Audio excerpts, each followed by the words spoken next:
श्री सीतारामाभ्यां नमः।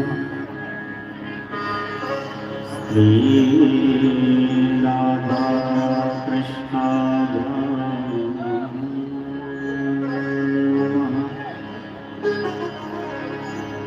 श्रीमद्भागवत महापुराण पुरुषोत्तमाय नमः।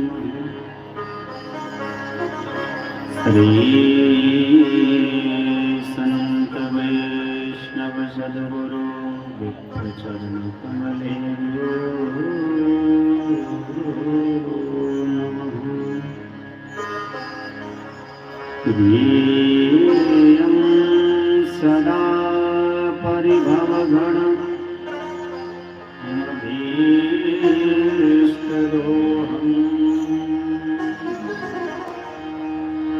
तीर्थास्पदं शिवविरञ्चितं शरण्यं भक्त्यार्तिं प्रणतपाल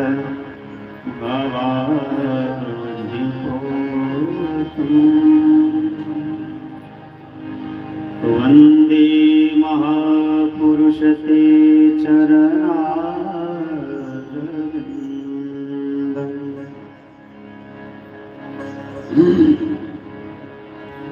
वंशे विभूषितकरान्नवनीरदान्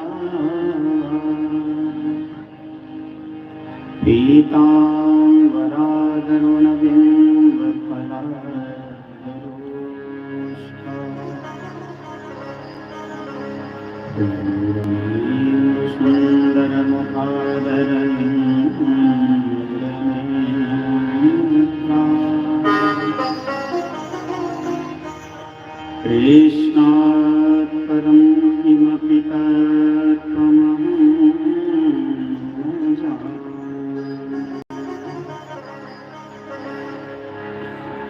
लोकाभिरामं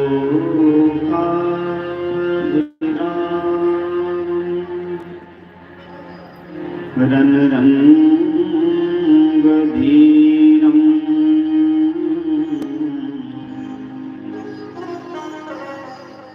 राजीवनेत्रं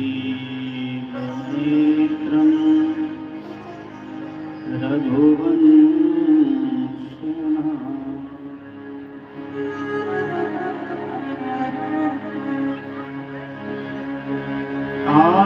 कारुण्यरूपं करुणाकरं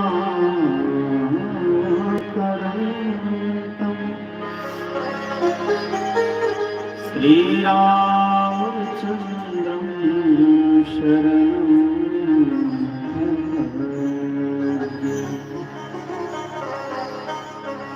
यं प्रव्रजन्तमनुपेतमपेतकृत्यं द्वैपायनो विरहकातराजुहाव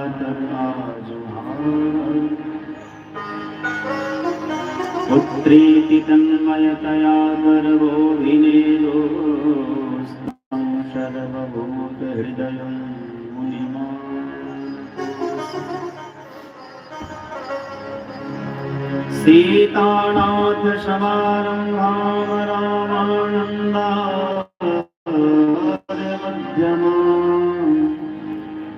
अस्मदाचार्यपर्यन्तां वन्दे गुरु परम्पराम्। नारायणं नमस्कृत्य नरं चैव नरोत्तमं देवीं सरस्वतीं व्यासं ततो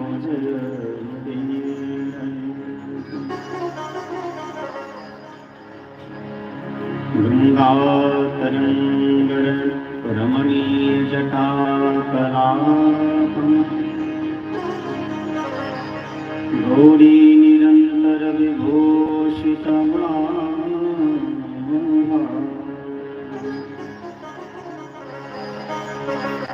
नारायणं प्रियमनङ्गदापहारम् वाराणसीपुरपतिं भज विश्वनाथं मनोजवं मारुततुल्यवेगं जितेन्द्रियं बुद्धिमतां वरिष्ठं वातात्मजं वानरयोधमुख्यं श्रीरामदूतं शरणं प्रपद्ये। श्यामाण्डवी उर्मिलाश्रुतकीर्तिवर्मां चारुकुवरचारे कुवरे तुलसीकरप्रणाम। भक्ति भक्त भगवंत गुरु चतुर्नाम बपुनेत, इनके पद वंदन किए नासे विघ्न अनेक। जय जय श्री राधा रमण जय जय नवल किशोर, जय गोपी चित चोर प्रभु जय जय माखन चोर।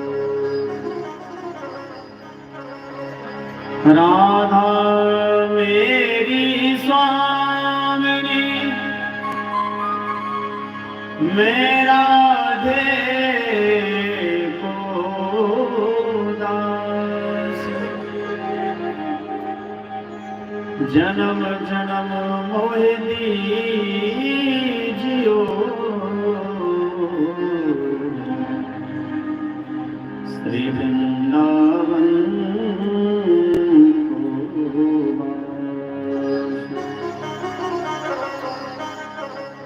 सब द्वारण को छोड़ के आई तेरे द्वार। श्री वृषभानु की लाडली मेरी गोरिया, सिया राम मैं शब जग जानी करूं प्रणाम जोरी जुग पानी।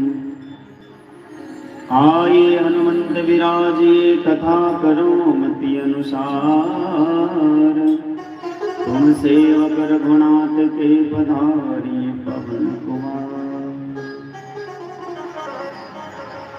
बोलिए वृंदावन बिहारी लाल की जय, श्री सीताराम भगवान की जय, श्री गौरी शंकर भगवान की जय, श्री जगत जननी जगदम्बा की जय, श्री हनुमान जी महाराज की जय। अनंत कोटि आचार्य चरण वैष्णवन चरणन की जय, अनंत कोटि विप्र चरण की जय। श्री यज्ञ नारायण भगवान की जय, श्री गौ माता गंगा माता की जय, श्री भक्ति महारानी की जय, श्री तुलसी महारानी की जय, हे राजपुर बस्ती की जय। अपने अपने माता पिता की जय, अपने अपने गुरु गोविंद की जय, श्री पुरगाहर सरकार की जय, श्री मौनी बाबा की जय, सब संत भगवान की जय, श्रोता भगवान की जय, श्री सुखदेव व्यासदेव भगवान की जय। जय जय श्री राधे श्याम, जय जय श्री सीताराम। ओम नमः पार्वती पतये हर हर महादेव।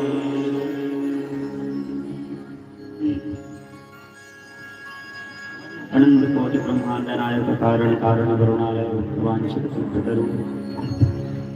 नंद नंदन श्याम सुंदर श्री राधा कृष्ण भगवान श्री सीताराम भगवान। भगवान की वांगमयी मूर्ति श्रीमद् भागवत महापुराण श्री राम कथा भागवत कथा के परमर्षित आचार्य श्री वृंदराज महाराज, अली पावनावतार गोस्वामी तुलसीदास जी महाराज, श्रीमद् भागवत महापुराण के रसिक श्रोता प्रोक्ता श्री सुखदेव भगवान, श्री व्यासदेव भगवान, प्रातस्मरणीय पूज्य पाद तपोमूर्ति सुंद श्रोमणी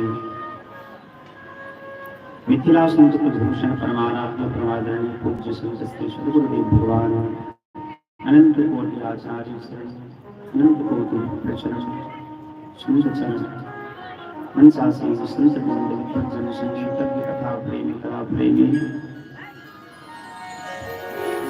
भागवती गंगा के पावन तट पर उपस्थित एवं अनुपस्थित प्रत्यक्ष एवं अप्रत्यक्ष सभी सुधी श्रोताओं को, कथा प्रेमियों को, प्रभु प्रेमियों को, भक्तिमयी माताओं को मैं सादर प्रणाम करता हूँ।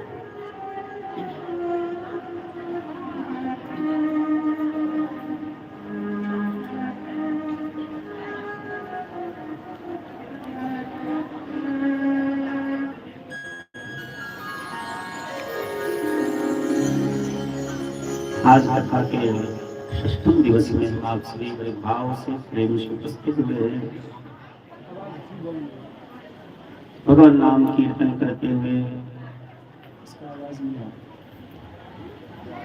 हम सभी मीठे मीठे ताली बजा करके भगवान के सुंदर नामों का गायन करें। आगे हरि की जैसे कृपा होगी कुछ देर हम सभी पर चर्चा करेंगे। आइए प्रेम से हरे नाम कीर्तन करें। श्री राधे राधे गोविंद गोविंद राधे राधे राधे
भगवान के श्री परीक्षित महाराज ने भगवान श्री सुखदेव से पूछा, अतः पृच्छामि संसिद्धिं योगिनां परमं गुरुं का क्या करना चाहिए। वस्तुतः यह प्रश्न केवल परीक्षित का नहीं, संसार के प्रत्येक मानव हम सभी मर गरमा है। संसार का एक नाम है मृत्यु लोक। इस संसार में जिसका जन्म हुआ है उसकी मृत्यु सुनिश्चित है। श्री नारायण दास रत्नमाली जी कहते हैं, संसार में कल्याण चाहते हो तो केवल दो बातों को याद रखो, नारायण एक मौत को, दूजे श्री भगवान, एक भगवान को और एक मौत को याद रखिए। यही दोनों परम सत्य है। जिसका जन्म हुआ है उसकी मृत्यु सुनिश्चित है और हम चल रहे हैं, हम देख पा रहे हैं, हम खा रहे हैं, हमारी सारी क्रियाएं हो रही है।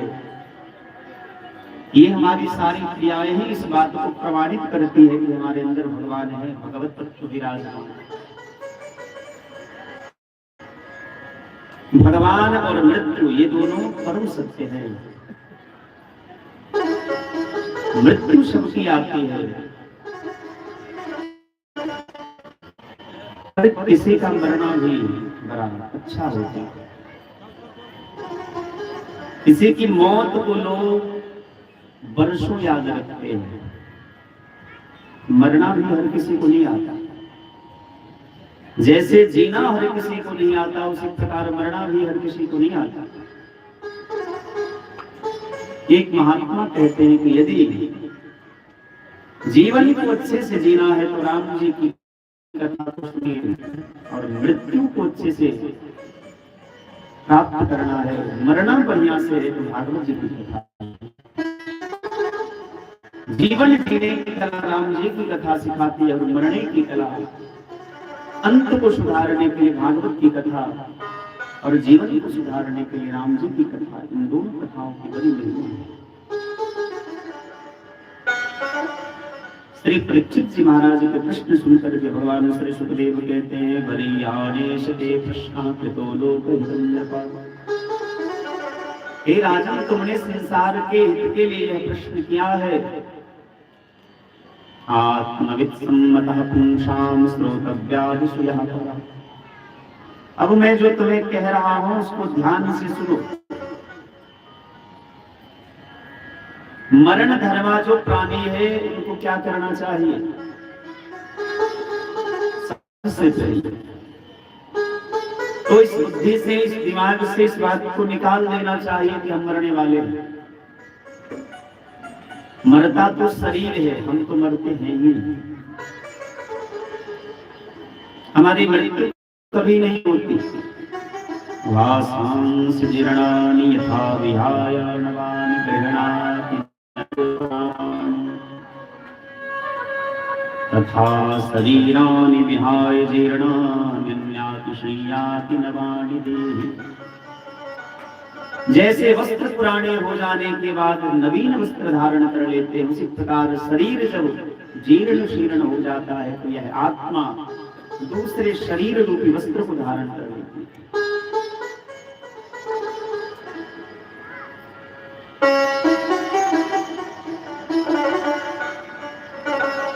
सब संसार में जितने भी चीज बनते हैं सबकी एक्सपायरी डेट होती है, एक ना एक दिन वो बेकार हो ही जाता है, चाहे वो दवाई हो कोई और अन्य पदार्थ हो। उसी प्रकार हम सबकी भी एक्सपायरी डेट एक दिन भी किसी काम के नहीं रहेंगे। और जब इस आत्मा को यह लगता है कि अभी ये किसी काम का नहीं रहा, तो वह आत्मा उस शरीर रूपी वस्त्र को छोड़ करके दूसरे शरीर रूपी वस्त्र को धारण कर लेती है। हर वैद्य की अपनी विशेषता होती है। कोई रोगी जब किसी वैद्य के पास पहुंचता है तो वैद्य अपनी वाक चातुरी से उसकी आधी बीमारी को तत्क्षण ठीक कर देते। श्री सुखदेव बाबा ने देखा कि परीक्षित लगे हुए हैं, थोड़े भरे ही थे। सिर पर हाथ रख करके भगवान श्री सुखदेव स्वामी ने कहा कि चिंता मत करो, खटवांग नाम के राजा तो केवल एक ही मुहूर्त में अपना उद्धार कर लिए। तुम्हारे पास 7 दिन का समय है। ये मत बजाइए, दूसरा बजाइए। 7 दिन का समय काफी होता है। यदि कोई मन में यह विचार कर ले कि हमारे अंत को यदि सुना रहा है,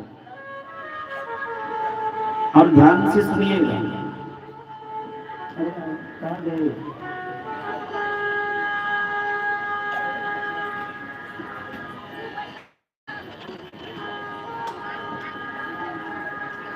राजन, जिनकी मृत्यु सुनिश्चित हो गई है, तिथि पता चल गया है, ऐसे वस्तुतः सब लोगों के पास केवल 7 दिन का समय है। 7 दिन जो होते हैं, रविवार, शनिवार, सोमवार, मंगलवार, ये जो 7 दिन है, इन्हीं 7 दिनों में हर एक प्राणी की मृत्यु होती है।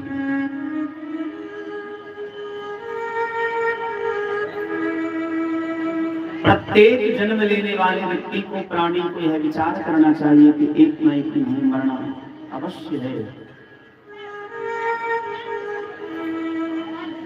हमारा अंत न बिगड़े। एक कहावत है अपने मिथिला में, करनी देखी हो, देखी हो, मरनी बिगड़ी है। इसका अर्थ यह हुआ कि हमारे अंत को हमें सुधारना। अप्रत्यक्ष रूप में संकेत यही है, अंत को सुधारना। जब हम फोटो खिंचवाने जाते हैं तो फोटो खींचने वाला जो होता है, फोटोग्राफर कहता है स्माइल कीजिए, थोड़ा हंसिए। आप यदि अंत समय में हंसते रहे तो तस्वीर में भी आप हंसते हुए नजर आएंगे, और आपका मुंह यदि लटक गया तो आपकी तस्वीर भी बिगड़ जाएगी। उसी प्रकार आपने जीवन को कैसे जिया, ये बड़ी बात नहीं है, आपका अंत न बिगड़े, इसको सदैव ध्यान में रखना चाहिए। राजन, जो व्यक्ति अपना कल्याण चाहता है उसके लिए सबसे बढ़िया उपाय है जो कल्याण के निधान है, कल्याण के घर है, ऐसे भगवान की शरण में आ जाए। जिनको अपनी मृत्यु की तिथि ज्ञात है, उसे सबसे पहले आसन को जीतना चाहिए। जीवन में आसन की बड़ी महिमा है। जितासनो जित श्वासो जित संगो जितेन्द्रियः स्थूले भगवतो रूपे मनः संधारयद्धिया। पहले आसन को जीतना चाहिए। योग शास्त्र में आसन की बड़ी महिमा है। योग के 8 अंग है, यम, नियम, आसन, प्राणायाम, प्रत्याहार, ध्यान, धारणा, समाधि। यम नियम के भी 5 भेद हैं, सबके अंग प्रत्यंग भेद प्रभेद हैं। आसन की बड़ी महिमा। आसन यदि शुद्ध होगा, नियम है, आप यदि दुर्गा जी की आराधना करते हैं तो किस आसन पर बैठ के करना चाहिए। महासरस्वती की आराधना करते हैं तो किस आसन पे बैठ के करना चाहिए? महालक्ष्मी की आराधना करते हैं, इसीलिए सबसे पहले आसन को जीतना चाहिए। प्रयास करें कि ज्यादा से ज्यादा समय हम एक आसन में बैठे। जितासनो जित श्वास हो, फिर श्वास को जीतना चाहिए। प्राणायाम के द्वारा, प्राणायाम की जो विधि है, जो नियम है, किसी योगी के पास जाकर, किसी योगी के पास जाकर उसका ज्ञान प्राप्त करना चाहिए। जितासनो जित श्वासो जित संगो, आसन श्वास को जीत लेने के बाद संग को जीतना चाहिए। संसार में दो मार्ग है, एक स्वर्ग का है, एक नरक का है। स्वर्ग के द्वार पर यदि जाना है तो महत् सेवा, महापुरुषों की सेवा करिए। यदि नरक के द्वार पर जाना है तो योष काम संगी संगम, विषयी पुरुष के साथ रहने से नरक का द्वार खुलता है, महापुरुषों के साथ बैठने से स्वर्ग का द्वार खुलता है। भागवत के 5वें स्कंद में भगवान श्री ऋषभदेव ने अपने सभी पुत्रों को बुला करके एक सुंदर उपदेश दिया। यदि स्वर्ग के द्वार तक पहुंचना है तो महत् सेवा, महापुरुषों की सेवा करो।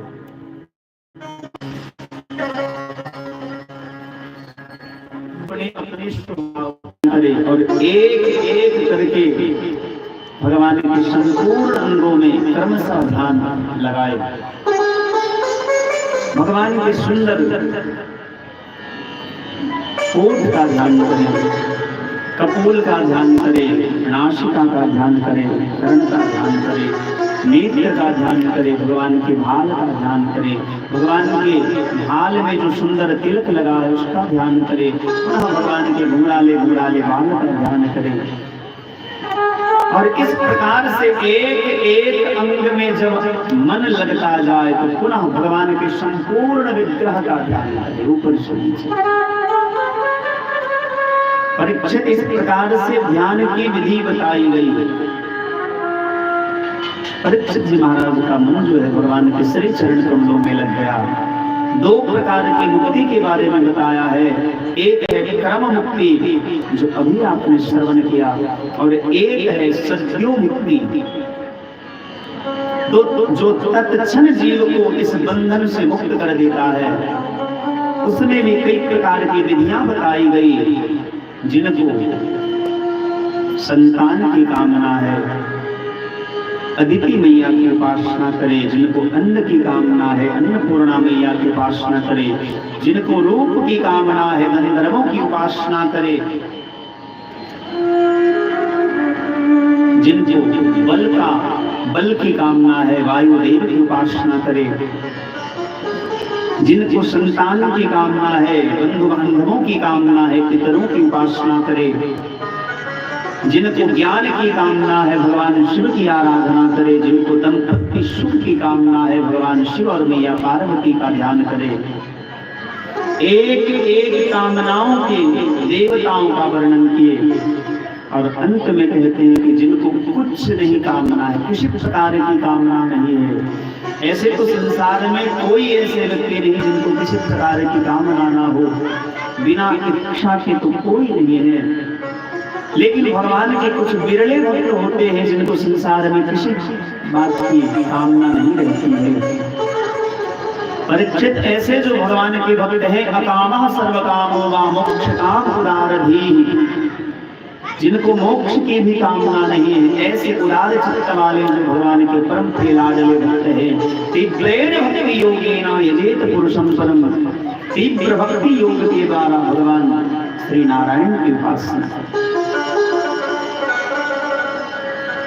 जिनको किसी प्रकार की कामना नहीं है तो नारायण की उपासना करनी चाहिए। जिनको मोक्ष की भी कामना नहीं, न मोक्षस्याकांक्षा।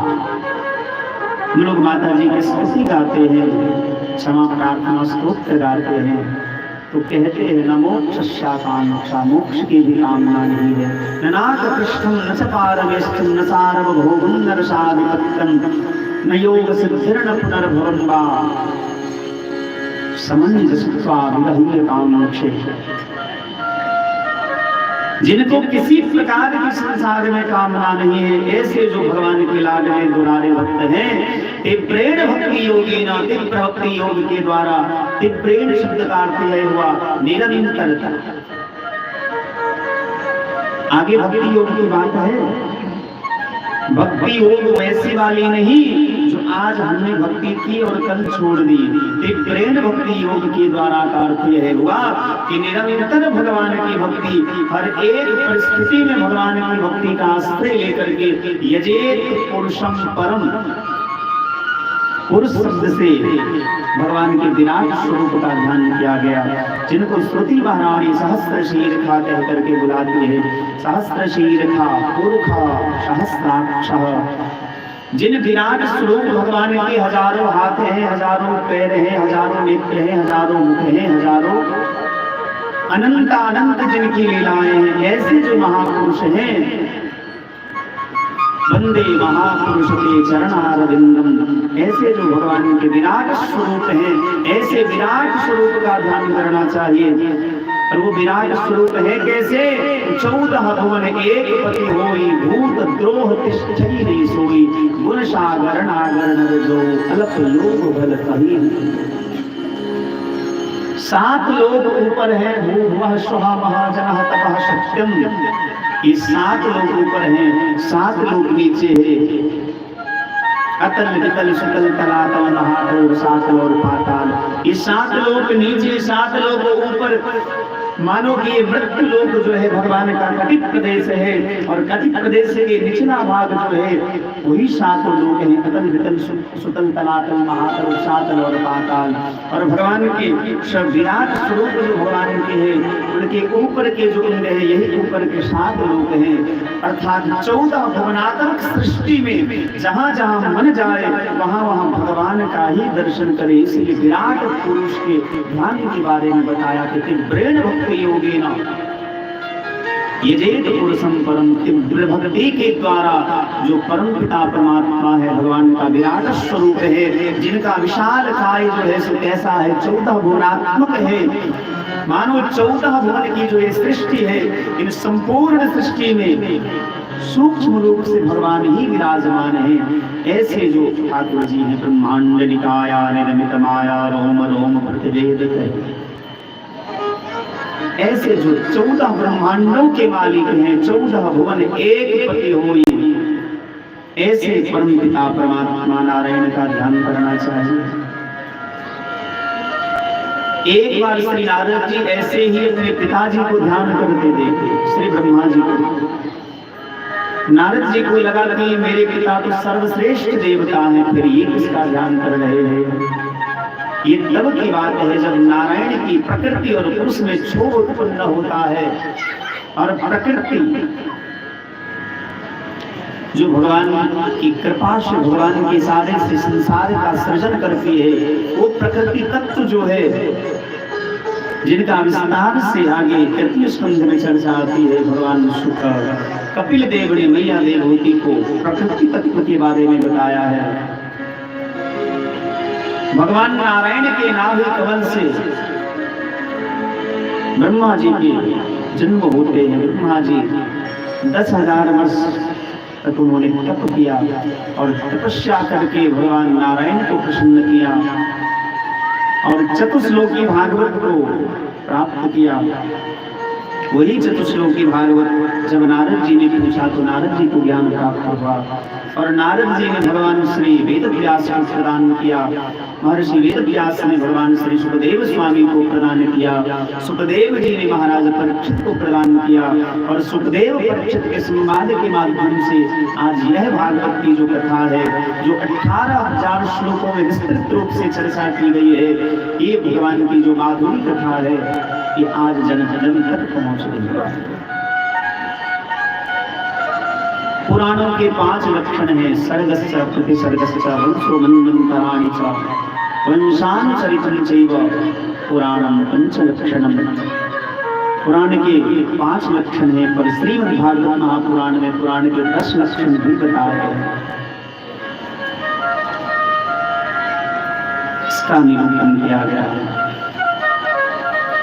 महाराज परीक्षित भगवान श्री सुखदेव से पूछते हैं, श्री सूत जी महाराज से श्री शौनक आदि से पूछते हैं कि आप मुझे विदुर जी की कथा सुनाइए कि विदुर जी जब महाभारत का युद्ध प्रारंभ हुआ, पूरी हस्तिनापुर में केवल एकमात्र विदुर जी है जिन्होंने धर्म का पक्ष लिया और बोलने की हिम्मत दिखाई और दुर्योधन को डांटा। दुर्योधन ने अनाप शनाप कहा। विदुर जी महाराज तीर्थ यात्रा पर निकल गए। इसी बीच महाभारत का युद्ध हुआ और एक एक करके सभी कौरव मारे गए। यदुवंशियों का विनाश हो गया। भगवान जाते जाते उद्धव जी महाराज को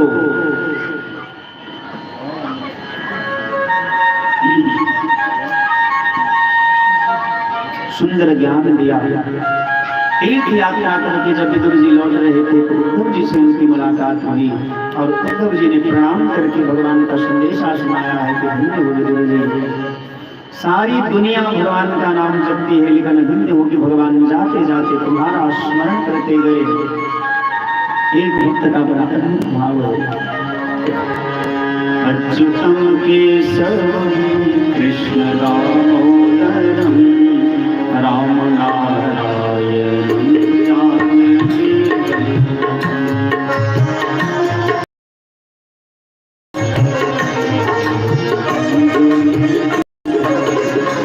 अच्युतम केशवम कृष्ण दामोदरम राम नारायण जान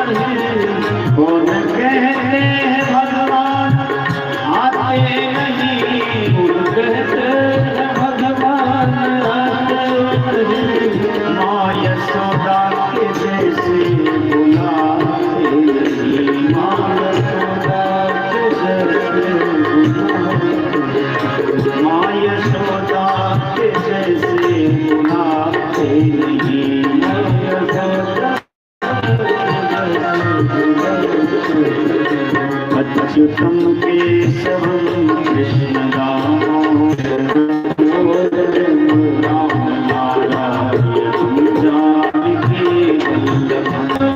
कौन कहते हैं भगवान आते नहीं, कौन कहते हैं भगवान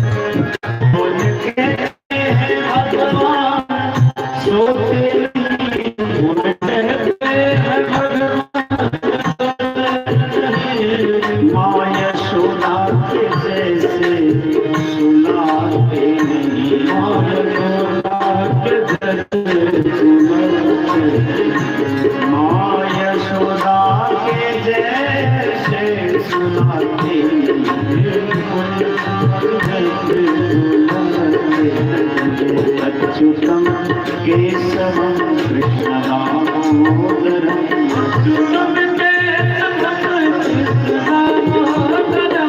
राम नारायण जानकी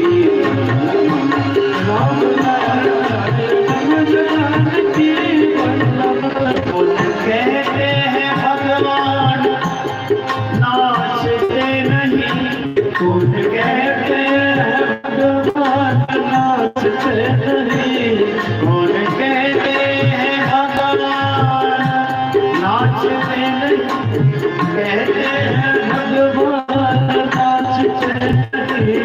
गोपियों के तरह तुम जाते अच्युतम केशवम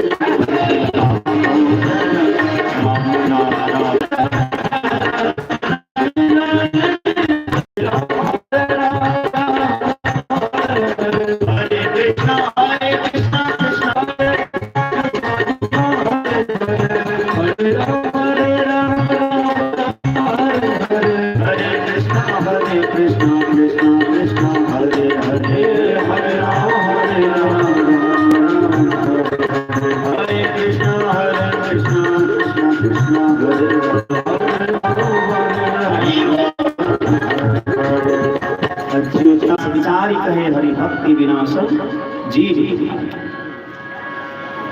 भगवान की भक्ति के बिना हर एक व्यक्ति, हर एक प्राणी दुखी है। और ये केवल आपको इसलिए नहीं कहा जाता है कि आप सुनकर के प्रसन्न होइए, इसको हृदय में धारण करिए।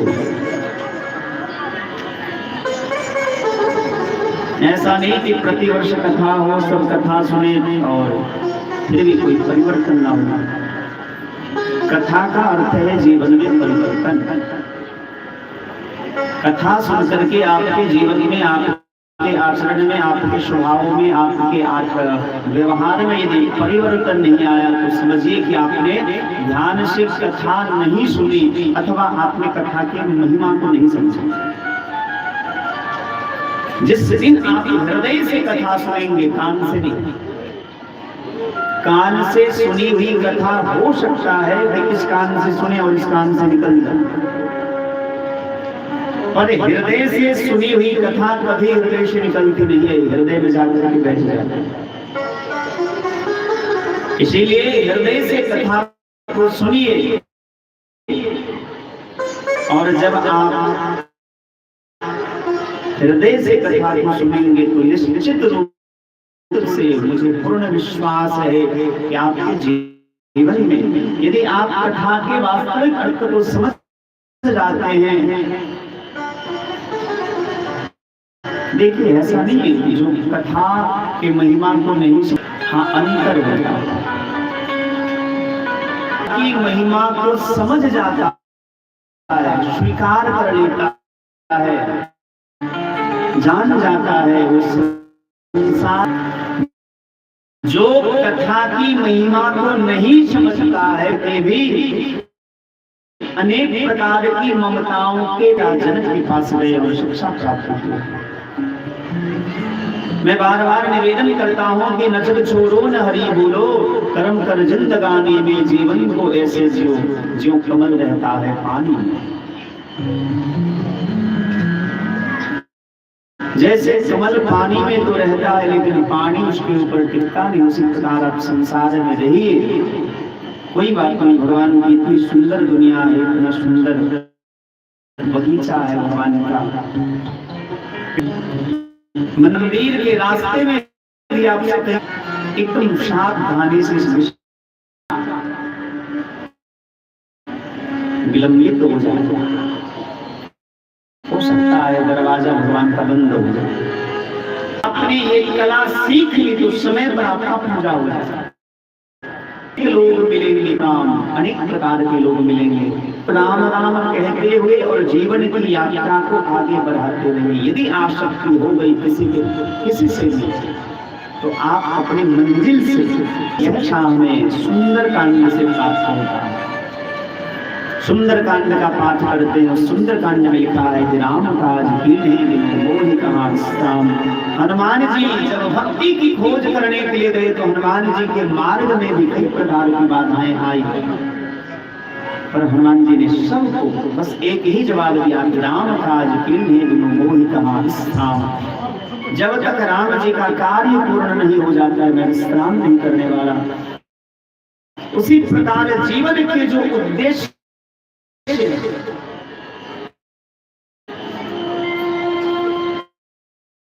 कई बार हमसे लोग प्रश्न पूछते हैं कि पढ़ाई में मन नहीं लगता, क्या करें? भजन में मन नहीं लगता है, क्या करें? यदि भजन में मन नहीं लगता है कि आपने भजन की अपेक्षा संसार के किसी काम को अधिक महत्व दिया, फिर संसार का हर एक काम भजन के सामने तुच्छ लगने लगता है। भगवान के भजनों का महत्व भी। शौनकादि ऋषियों ने श्री सूत जी महाराज से 6 प्रश्न किए थे। पहला प्रश्न था जीव का कल्याण कैसे होगा, दूसरा प्रश्न था शास्त्र के सार क्या है। तीसरा प्रश्न था कि भगवान के अवतार, भगवान जब लीला पूरी करके स्वधाम गमन करते तो भटक रहे थे, ऊपर बने कभी शुकर बने कभी हम जीवन चांस। और अब इसको एक उदाहरण से समझिए। किसी व्यक्ति ने बहुत बड़ा अपराध, किसी का बेटा बहुत बड़ा अपराधी है, उसकी माँ क्या करती है, उसके पिता माँ के हृदय में करुणा जग जाती है और माँ बार बार अब तो ऐसी गलती नहीं होगी, कान पकड़ो, जब ऐसी गलती नहीं करोगे तो बच्चा कान पकड़ो। माँ क्या करती है, लेकिन उस बालक को करुणा, उस बालक के ऊपर जब माँ के हृदय में करुणा जगती है तो माँ उसके दंड को क्षमा कर देती है। उसी प्रकार जब जीवात्मा इस संसार सागर में भटकते रहते हैं तो कब उनकी कर करुणा नग देहि देव ईश बिनु हेत संग।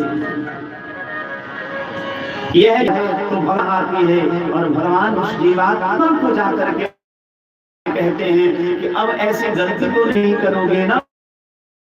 वह जीवात्मा कान है जिससे व्यक्ति अपने जीवन का उद्धार कर सकता है। सन होता है, धर्म होता है, धर्म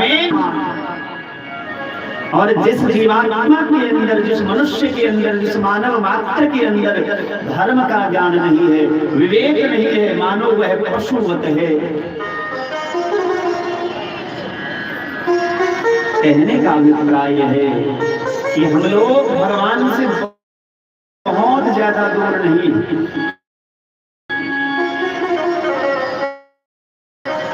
इस मील दूसरे किसी शरीर से कोई भगवान को नहीं पा सकता।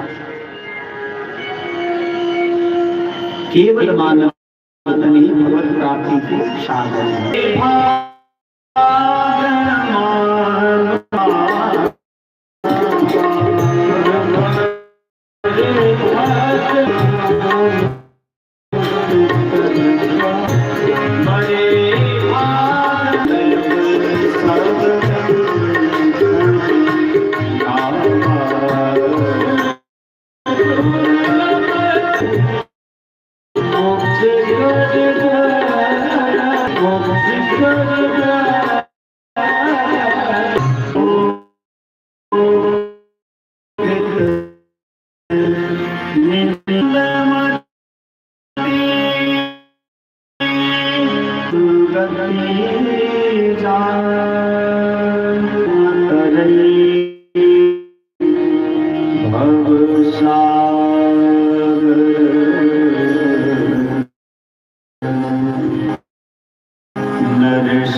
ऐसे मानव तन को प्राप्त करके भी जो जीव अपना उद्धार नहीं करता है, जो भगवान का भजन नहीं करता है, वो स्तुति योग्य नहीं है, वो निंदा के पास आत्मा गति जा और स्वात्महत्या का भी आत्महत्या पर लगता है। वही पाप उस जीव में बहुत पैसा कमा लिए, या कमाने वाले कोई नहीं होते है, अपने प्रारब्ध के अनुसार केवल भगवान मानव तन केवल भगवान के कार्य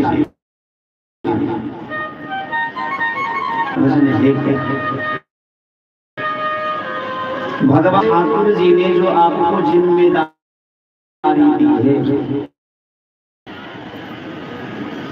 जिस कार्य आपको नियुक्त किया,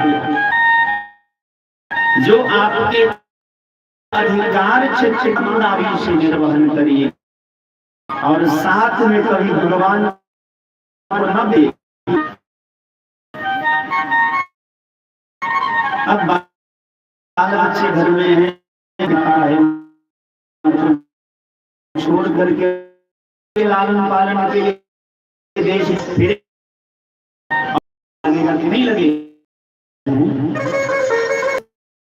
जो कर्तव्य है, कर्तव्य का निर्वाह, इसीलिए हे विदुर जी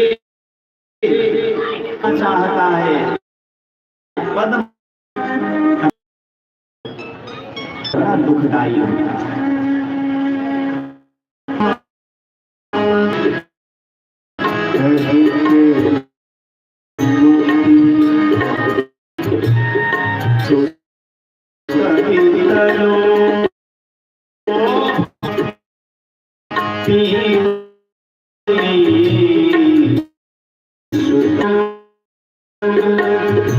तीन प्रकार की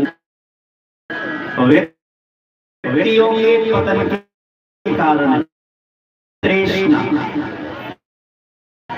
और एक लोकेश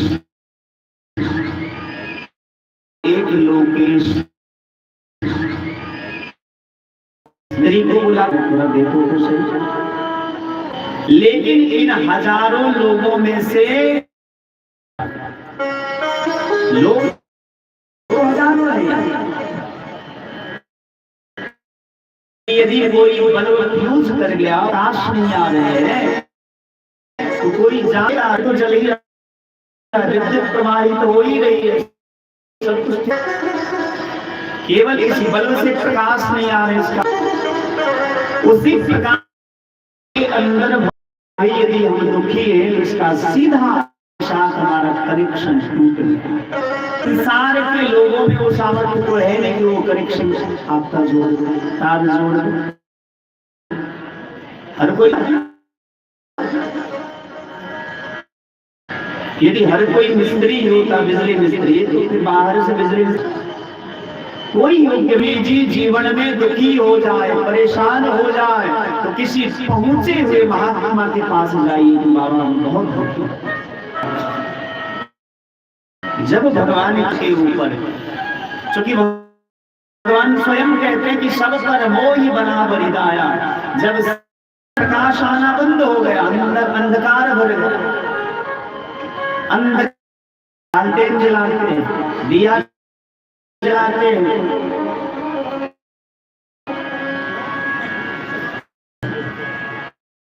फिर भी बिना प्रकाश की सहायता से आप कृपा रूपी प्रकाश हृदय में नहीं आता है, तब तक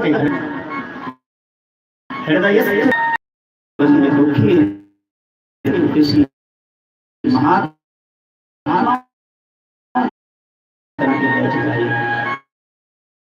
और उन्हें अपने मन की व्यथा सुनाइए। जैसे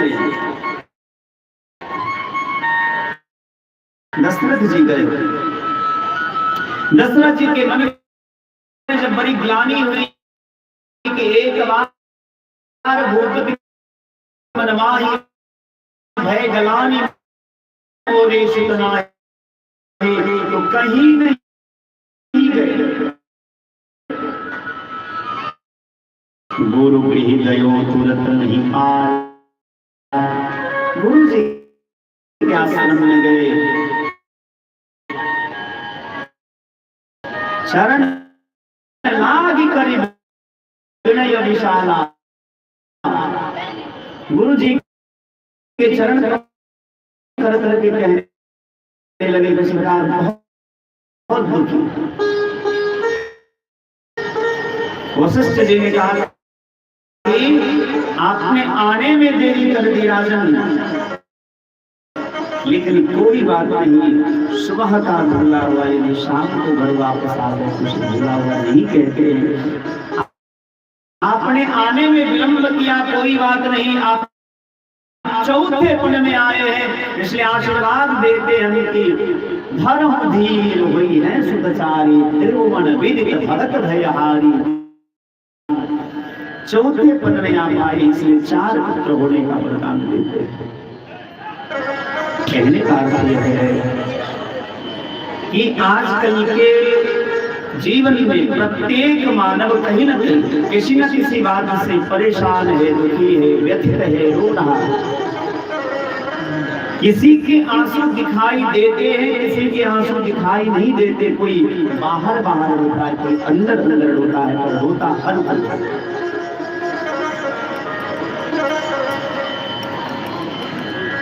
मैंने कल एक घटना, मैं जा रहा था, मैंने देखा हजमा चौराहा पर एक छोटा सा गाय का बच्चा। आप तो समझ ही सकते हैं कि हजमा चौराहा पर दिन में लगभग हजारों लोग आते जाते हैं चारों तरफ से। एक गाय के बच्चे के पैर पर कोई बहुत बड़ा गाड़ी किसी ने चला दिया, उसका पैर एकदम बर्बाद हो गया, उसके पैर से खून बह रहा था। हजारों लोग आ रहे थे, किसी ने उसकी तरफ ध्यान नहीं दिया। कोई सच्चा मानव रहा होगा। रात में फिर जब यहाँ से हम जा रहे थे कथा बोल करके, फिर से हमने उसको देखा। हम रुक करके उसको थोड़ा कुछ खिलाने के बाद में आश्रम में गए, आश्रम से रोटी लेकर के आए और फिर उस गाय के बच्चे को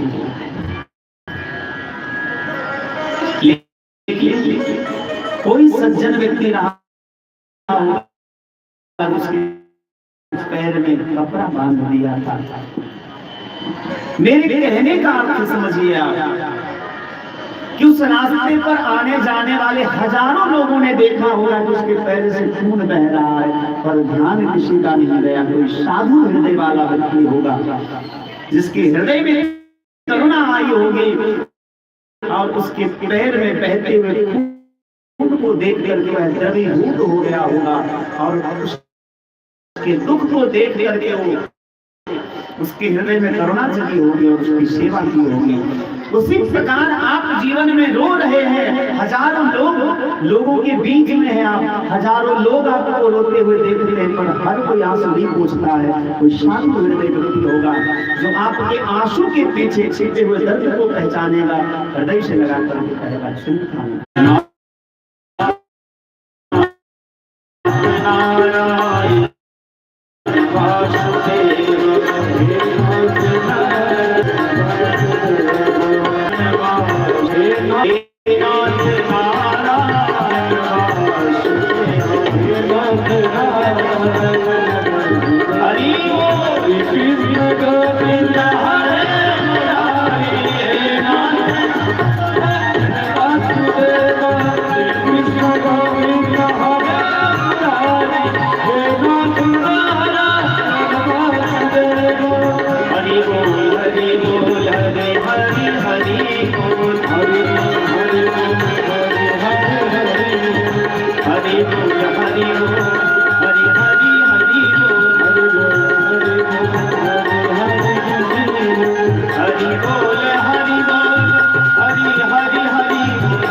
Hare Rama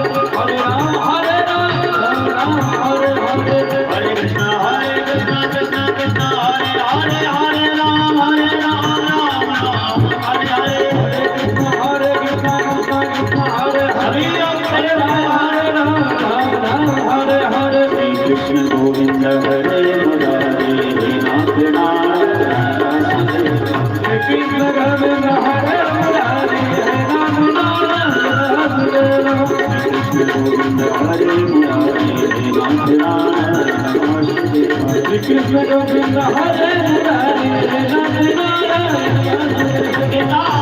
गौर हरि बोलिए श्री गुरुदेव भगवान की जय। विदुर जी महाराज ने मैत्री मुनि से सृष्टि के बारे में पूछा, ये सृष्टि क्या है, इसका स्वरूप क्या है, भगवान सृष्टि का निर्माण कैसे करते हैं।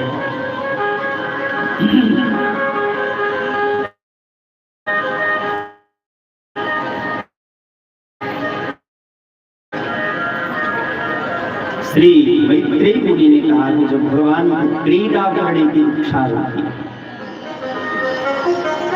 आपने देखा होगा सुना होगा,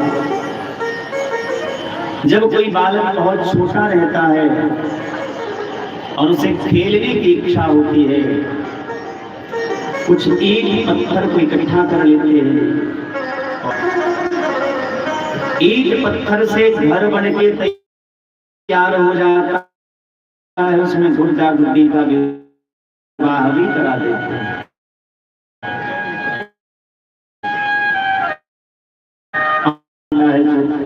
भगवान को जब क्रीड़ा करने की इच्छा होती है तो एको हम बहुश्यामः की संकल्प करते हैं। सार में हर एक जगह भगवान नारायण है।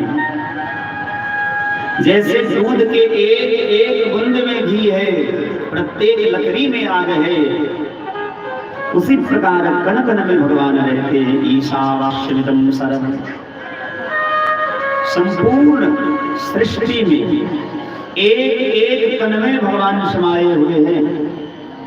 ये प्रकृति जो है, प्रकृति जो है भगवान का ही, भगवान की संरचना। ब्रह्मा जी प्रकट होते हैं नाभि कमल से,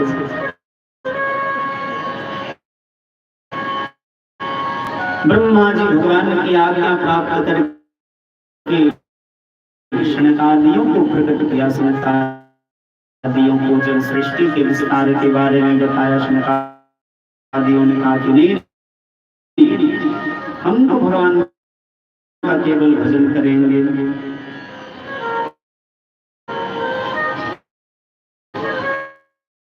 और भगवान के धाम को चले गए। उसी समय एक लीला होती है। वैकुंठ लोक में लक्ष्मी मैया भगवान नारायण का पाद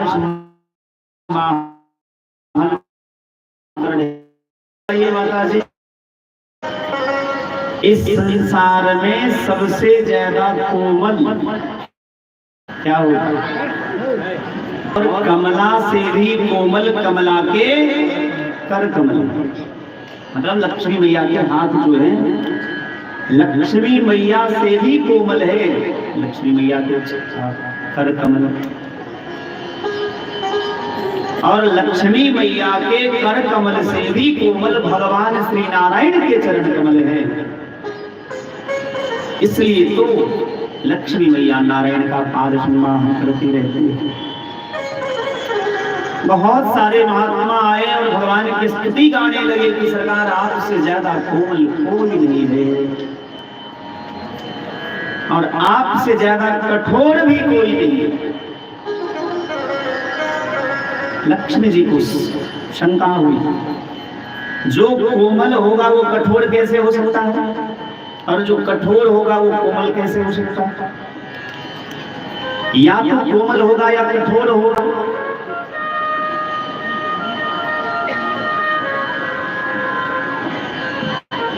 लक्ष्मी मैया ने कहा कि मुझे इसका प्रमाण दीजिए। महात्मा ने जो आपको कोमल से कोमल और कठोर से कठोर कहा, इसका प्रमाण दीजिए। उसी समय से भगवान का दर्शन करने के लिए वैकुंठ में पधारा। सेवक होना तो एक काम करो, तुम्हारे हाथ में जो गदा है, गदा को उठाओ, उठा लिया जय और विजय ने गदा को। भगवान ने कहा कि तुम्हारी मां देखना चाहती है कि मैं कितना कठोर हूं, इसीलिए मेरे छाती पर ये गदा मारो। हाथ कांपने लगा जय और विजय के। सरकार कौन सा अपराध हो गया कि इतनी बड़ी सजा दे रहे हैं? भगवान ने कहा कि तुमने अपराध किया है। सेवक का बस एक काम है, स्वामी के आज्ञा का बिना कुछ सोचे समझे पालन करना। परशुराम जी भगवान के सावतार हैं। परशुराम जी के पिताजी ने, जमदग्नि ऋषि ने कहा कि मां को मार दो, सब भाई को मार दो, एक बार भी विचार नहीं की, मां को मार दो। पिताजी प्रसन्न हो गए। पितृभक्त सेवक वही होता है जो अपने स्वामी की बातों को आंख मूंद कर हित अनहित का बिना विचार किए, उचित अनुचित का बिना विचार किए, स्वामी की आज्ञा को शिरोधार्य करके उसका पालन करता है। तुमने अपराध किया, जाओ द्वार पर चले जाओ। सनकादि ऋषि आते हैं। सनकादि ऋषि को चूंकि अपराध हो गया, जब सेवा अपराध हो जाता है तो बुद्धि दूषित हो जाती है। जब आप कोई पाप करेंगे तो आपकी बुद्धि दूषित हो जाएगी। जब आप कोई अन्याय करेंगे तो आपकी बुद्धि दूषित हो जाएगी। जब आप अपने स्वामी की बातों को नहीं मानेंगे तो आपकी बुद्धि दूषित हो जाएगी। वैकुंठ में जन्म से रहने वाले जय और विजय की बुद्धि दूषित हो गई और उन्होंने सनकादि ऋषियों को रोक दिया। भगवान के दर्शन से वंचित करना ये राक्षसों का काम है, भगवान के द्वारपालों का काम नहीं है। सनकादि ऋषि ने श्राप नहीं कि जाओ तुम राक्षस हो, और 3 जन्म के लिए जय और विजय राक्षस होते।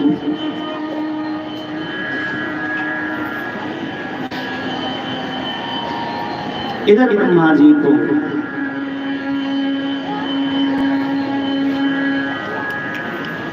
जब सनकादि ऋषियों ने बात नहीं मानी तो पूरा क्रोध आया और उनके विभूति के मध्य से भगवान रुद्र का अवतार हुआ। रुद्र की सृष्टि को देख करके ब्रह्मा जी ने कहा कि ये तुम्हारे बस की बात नहीं, तुम बैठ करके भगवान का भजन करो। और उसी दिन से भगवान शिव जो है राम राम राम राम जपने लगे। राम रामेति रामेति रमे रामे मनोरमे सहस्रनाम तत्तुल्यम राम नाम वरानने। भगवान के नाम तो हजारों लाखों करोड़ों है, लेकिन राम से बढ़िया एक भी भगवान का नाम है। ऐसा मत सोचेगा कि मैं राम का हूं इसलिए कह रहा हूं, मैं नहीं, शास्त्र कहता है। नारद जी जो भगवान की भक्ति के सर्वश्रेष्ठ आचार्य है, श्री रामचरितमानस के अरण्य कांड में कहते हैं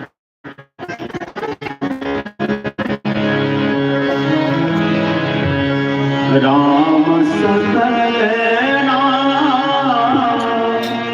मन के अधिकार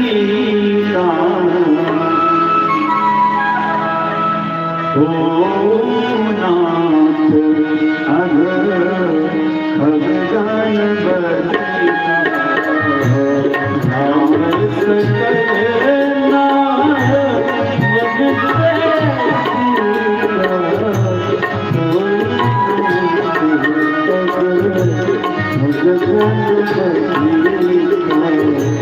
राम सकल नाम मन के हो नाथ अब भगवान बलिहार। राम सकल नाम मन के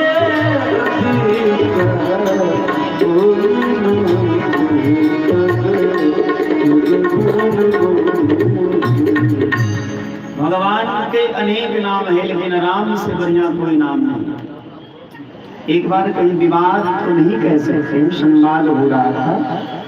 वैष्णवों के बीच तो कृष्ण को मानने वाले कह रहे थे कि कृष्ण कृष्ण कृष्ण कृष्ण ही श्रेष्ठ है, राम को मानने वाले कह रहे थे कि राम ही श्रेष्ठ है।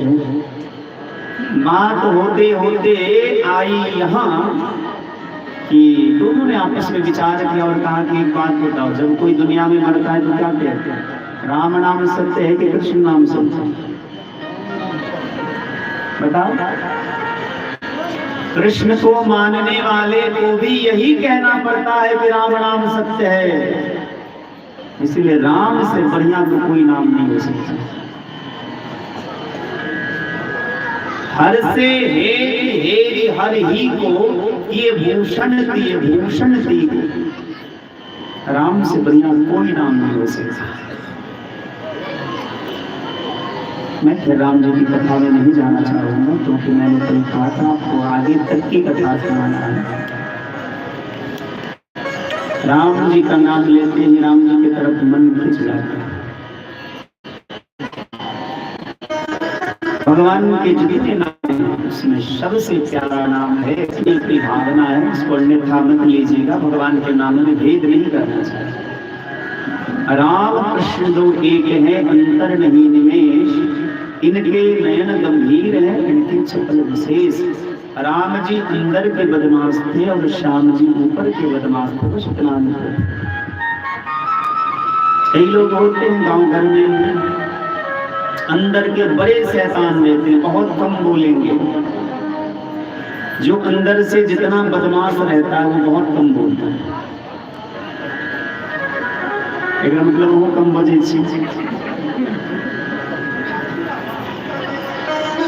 लिखने वाले बाप कक्का हो मुखिया नहीं,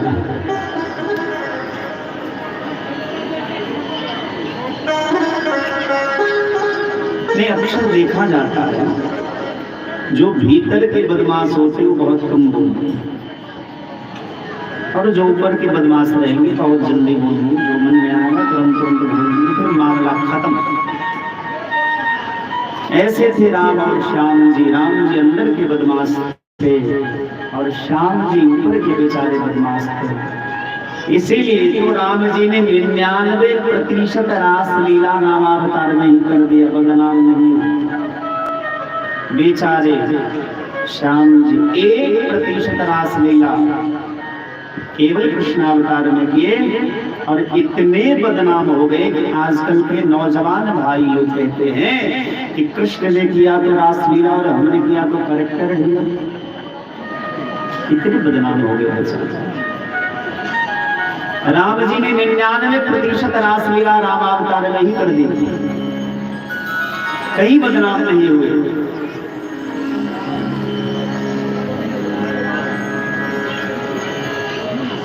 लेकिन श्याम जी ने 1% रासलीला करी तो बदनाम हो गए।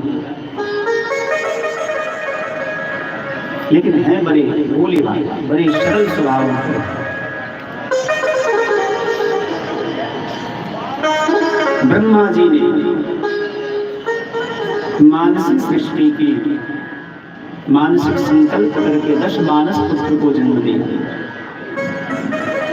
मरीच, यत्र, अंगिरा, पुलस्त, पुलह, क्रतु, भृगु इत्यादि, जिसमें सबसे छोटे हैं श्री नारद बाबा। छाया से करदम जी को प्रकट किया, दक्षिण अंग से मनु जी महाराज और वाम अंग से शत्रु प्रकट किया और यहीं से मानवीय सृष्टि का विस्तार हुआ। मनु जी महाराज के 5 संतान हैं, 3 बेटी है और 2 बेटे हैं। आकृति, देवहूति और प्रसूति तीनों बेटियों के नाम हैं और जो 2 पुत्र हैं उनके नाम है उत्तान, पाद और प्रिय। सबसे पहले श्रीमद् भागवत महापुराण में मझली बेटी देवहूति का प्रसंग आया है। मनु जी महाराज को जब ब्रह्मा जी ने कहा कि सृष्टि का विस्तार करो, मनु जी ने कहा कि पृथ्वी को तो पहले ही हिरण्याक्ष नाम का दैत्य पाताल में ले जाकर छुपा दिया है।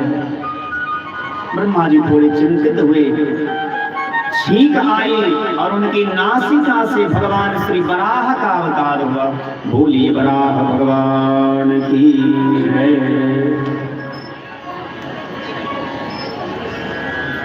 भगवान वराह देखते देखते विशाल रूप धारण किए और जल के अंदर प्रवेश किए और पृथ्वी को जहां हिरण्याक्ष ने छुपा के रखा था अपनी दाढ़ पर उठा ली और पृथ्वी का उद्धार किया। इसलिए भगवान का पुनः भगवान के साथ पृथ्वी का विवाह हुआ, इसलिए पृथ्वी को वाराही भी कहा जाता है। हिरण्याक्ष का उद्धार किया भगवान वाराह ने। मछली बेटी है मनु जी महाराज की, उनके नाम है देवहूति। इनका विवाह करदम ऋषि के साथ। करदम ऋषि एक ऐसे महात्मा है जो पत्नी पाने के लिए तपस्या कर रहे हैं। क्या ये उचित है कि कोई पत्नी प्राप्त करने के लिए तपस्या करे? बहुत उचित है, क्योंकि पत्नी यदि जीवन में अच्छी मिल जाए तो जीवन स्वर्ग जैसा बन जाता है, और पत्नी कहीं शूर्पणखिया जैसी मिल गई फिर तो जीवन नरक जैसा बन जाए। शूर्पणखिया जैसी मिल गई जो देखने में रहेगी चुड़ैल जैसे, लेकिन भगवान के पास जाकर के कहने लगी शूर्पणखिया कि तुम सम पुरुष नमो सम नारी, यह संयोग विधि रचा विचारी। इस ससुरी को संसार में कोई दिखाई नहीं दिया, सबसे भोले वाले हमारे राम जी के पास मुंह उठा करके चले कि ब्याह करने आए। एक बार आईना में मुंह देख लेती, इतनी बड़े बड़े दांत, इतने बड़े बड़े नाक, राक्षसी जैसा रूप, चुड़ैल जैसा, काली कलुटी बैगन लुटी दिखने में थी, और हमारे श्याम सुंदर भगवान श्री राम जी से ब्याह करने चली। श्री रामचरितमानस में विवाह के 4 प्रसंग है। एक भगवान शिव और मैया पार्वती के विवाह, एक भगवान श्री सीताराम जी के विवाह, एक श्री नारद जी के विवाह और एक शूर्पणखा का विवाह। 2 विवाह सफल होते हैं, 2 विवाह असफल हो जाते हैं। जिन 2 विवाह सफल हुए उन दोनों के बीच में एक महात्मा, श्री सीताराम जी का विवाह हुआ तो उनके मध्य में श्री विश्वामित्र बाबा हैं। श्री शिव पार्वती का विवाह हुआ तो उसके मध्य में श्री नारद बाबा हैं। और एक लड़का और एक लड़की के विवाह की बात आती है। लड़का कौन? श्री नारद जी मुंह उठा करके चले गए कि लड़की हमको पसंद आ गई है। ये पसंद आ गई, हम ब्याह करना चाहते। भगवान के पास पहुंच गए कि आज तक कभी कुछ मांगे नहीं आपसे, कुछ दिन के लिए, कुछ देर के लिए अपना रूप दे दीजिए। जैसे पहले के जमाने में जब बहुत गरीबी थी तो कई बूढ़े लोग कहते हैं कि विवाह के दिन हम कुर्ता मांग करके पहनते थे। जिस दिन विवाह होना होता था तो बगल वाला से कुर्ता मांग लेते थे कि चलो भाई आज ब्याह करने जा रहे, कुर्ता तो हम फिर बाद में आकर के देंगे। ऐसे नारद जी मुंह उठा करके चले गए कि अपना रूप कुछ देर के लिए दे दो, हम विवाह करेंगे और फिर रूप लौटा देंगे। भगवान तो बड़े धर्म संकट में पड़ गए कि भैया आज तक इसने कुछ मांगा था नहीं, आज पहली बार मांगा है, नहीं दूंगा तो बुरा लग जाएगा और देता हूं तो इसका जीवन नष्ट हो जाएगा। याद रखिए, यदि आपने जीवन में कभी भगवान का भजन किया है, सत्संग किया है, कीर्तन किया है, आपके अंदर भक्ति का यदि बीज है तो कदाचित माया से प्रभावित होकर के मन दूषित हो भी जाए, क्योंकि भगवान की माया दुरत्यया है। भगवान की माया का पार कोई नहीं पा सकता। यदि भगवान की माया से कोई प्रभावित होकर के भी कुछ क्षणों के लिए, कुछ समय के लिए यदि उसका मन दूषित हो जाता है, पर पूर्व काल में कभी न कभी उसने जीवन में यदि धर्म किया है, भक्ति की है, तो भक्ति के संस्कार उसके जीवन में उदित हो जाते हैं और उसको पतन होने से बचा लेते हैं। नारद जी ने पहले भगवान से रूप तो मांग लिया, बाद में हाथ जोड़ करके कहते हैं, जेहि विधिनाथ होई हित मोरा करूं सुवेद दास। जिस प्रकार से मेरा हित होगा वही करूंगा। भगवान ने कहा कि रूप देने से तुम्हारा हित नहीं होगा, अहित हो जाएगा, इसलिए बानर बना और अंत में विवाह नहीं। शूर्पणखा भी गई ब्याह करने। जैसे आजकल की कुछ बहनें, किसी को कोई लड़का पसंद आ जाए, रोड पर चलता हुआ है, कोई पसंद आ जाए, अपने माँ बाप समाज परिवार किसी को ना देखते हुए लड़की जिद करने लगती है कि मैं इसी से शादी करूंगी, नहीं तो मर जाऊंगी जहर खाकर। मैं श्राप तो नहीं दे रहा हूं, लेकिन व्यासपीठ से कहता हूं, जो अपने माँ बाप का दिल दुखाता है वो जीवन में कभी सुखी नहीं हो सकता, चाहे कितना बड़ा धर्मात्मा हो। खास करके नौजवान भाई बहन इस बात को बड़ी ध्यान से सुनिएगा। माता पिता बड़ी तमन्ना के साथ आपका पालन पोषण करते हैं। माता पिता के हृदय को कभी मत दिखाइए, जो माता पिता के हृदय को दुखाते हैं। कुछ समय के लिए, कुछ सुख की प्राप्ति के लिए, विषय भोग के लिए जो अपने माता पिता का, समाज का तिरस्कार करते हैं, उसके जीवन में कभी शांति नहीं आ सकती। कहीं ना कहीं समाज के एक एक व्यक्ति को इस पर ध्यान देना चाहिए कि हमारे बच्चे भी तो हमारे हाथ से कहीं बाहर नहीं जा रहे। खासकर नौजवान भाई बंधु जो चकाचौंध की दुनिया में इतनी घुल मिल गए हैं, उन्हें इस बात का ध्यान ही नहीं रहता कि माँ क्या है, पिता क्या है, समाज क्या है, परिवार क्या है, हमारी मर्यादा क्या है, हमारा धर्म क्या है, हम किस परिवार के रहने वाले, किस गांव के रहने वाले। करता एक है, भुगतता हजारों। यदि एक गांव में इस प्रकार का कोई घटना हो जाए तो पूरे गांव के नाम दूषित हो जाते हैं। ऐसे व्यक्तियों को ये विचार करना चाहिए कि हमारी एक खुशी के लिए हम संसार को, पूरे परिवार को, पूरे गांव को दुखी ना करें, पूरे गांव के लोगों को कलंकित न करें। इस पर विशेष विचार करना चाहिए। कर्दम जी तपस्या कर रहे थे पत्नी प्राप्ति के लिए, क्योंकि पत्नी यदि अच्छी मिल जाए तो जीवन स्वर्ग जैसा बन जाता है। भगवान प्रसन्न हुए और बोले, मैं आपका पुत्र बनकर के आऊंगा, आप विवाह करिए। आज के तीसरे दिन मनु जी महाराज अपनी बेटी देवहूति का हाथ आपके हाथ में सौंपेंगे और ये कह करके भगवान अंतर्धान हो गए। मनु जी महाराज आपने अपनी बेटी देवहूति का हाथ कर्दम ऋषि के हाथ में सौंपा और मनु जी चले गए। देवहूति मैया ने मन में विचार किया कि मैं अपने पति के आश्रम को थोड़ा देखूं। कर्दम जी भजन करने बैठे, समाधि ऐसी लगी कि देह की शुद्धि नहीं रही। और देवहूति मैया जो आश्रम में प्रवेश करती हैं तो देखती हैं कि खिड़की नहीं है। ऊपर झांक करके देखा तो बहुत सारे पक्षी घोंसला बना करके रह रहे थे। नीचे झांक करके देखा तो घर में बहुत बड़े बड़े बिल थे, जिसमें चूहा, सांप सब रह रहा था। खिड़की से झांक करके देखा तो एक सरोवर के तट पर सिंह और हिरण दोनों साथ साथ जलपान कर रहे थे। बड़ी प्रभावित हुई देवहूति मैया की, जिनकी तपस्या के प्रभाव से हिंसक जीव भी अपनी वैर भाव का त्याग कर दे। ऐसे पति मिले हैं हमको, उनकी सेवा करने लगी और सेवा करते करते करते कब बूढ़ी हो गई, कब बाल पक गए, कब शरीर में झुर्रियां पड़ गई, कब कमर झुक गई, पता ही नहीं चला। वर्षों बाद कर्दम ऋषि का ध्यान टूटता है। सामने देखा एक बूढ़ी स्त्री सामने बैठी है। पूछा, हे देवी आप कौन है, आपका परिचय क्या है? उस देवी ने परिचय दिया कि हे प्राणनाथ आप ध्यान करिए, आज से वर्षों पूर्व मेरे पिता मनु जी ने अपनी बेटी देवहूति का हाथ आपके हाथों में सौंपा था, मैं वही देवहूति। कर्दम ऋषि के आंख से आंसू बहने लगे कि मैं कितना अभागा पति हूँ, मैंने तुम्हारी थोड़ी सी भी परवरिश नहीं की और तुमने शरीर की चिंता किए बगैर इस संसार में प्रत्येक व्यक्ति को, भले कोई कह दे कि मैं तुमसे बहुत प्रेम करता हूँ, तुमसे ज्यादा प्यारा कोई नहीं है, लेकिन संसार में सबसे ज्यादा प्रेम तो हर एक प्राणी अपने देह और प्राण से करता है। श्री दशरथ जी ने विश्वामित्र बाबा को कहा कि देह प्राण ते प्रिय कछु नाही, सो मुनि देव निमिष समाहि, और राम देत नहीं बनकर राम को नहीं दूंगा। स्वामी श्री राम भद्राचार्य जी महाराज का बड़ा सुंदर पद है।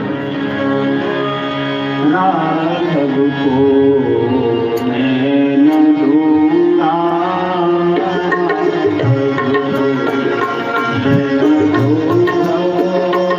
मुनिनाथ मरते मरते, मुनिनाथ मरते मेरे प्राण रहेंगे, मेरे प्राण रहेंगे, मेरे प्राण रहेंगे, मेरे प्राण रहेंगे। यह दान करते करते, यह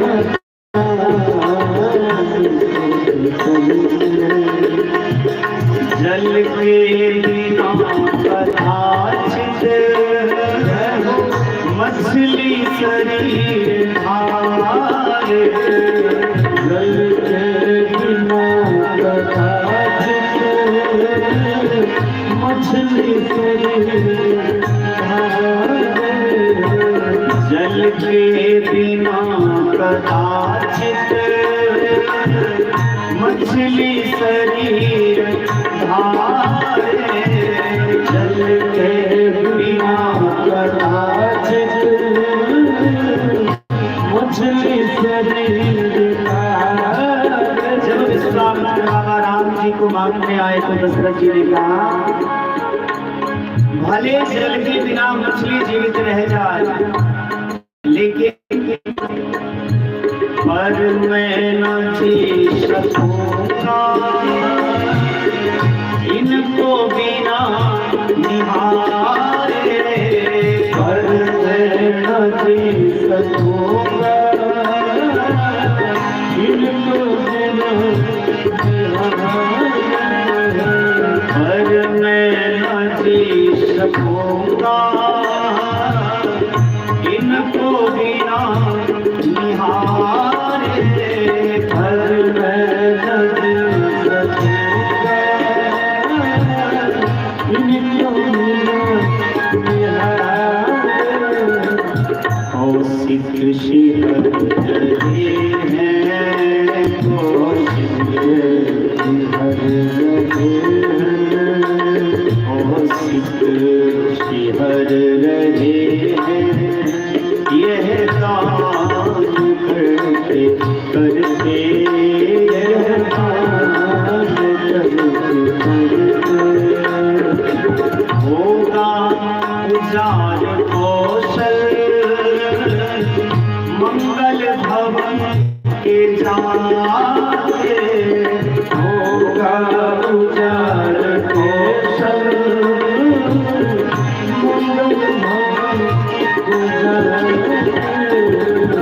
भगवान का एक नाम मंगल भवन है, मंगल भवन अमंगलहारी, द्रवमुष्ट दशरथ अजित बिहारी, हमारे नाम जी का नाम। मंगल भवन के जाते संभव कहाँ है मंगल, मंगल भवन के जाते संभव कहाँ है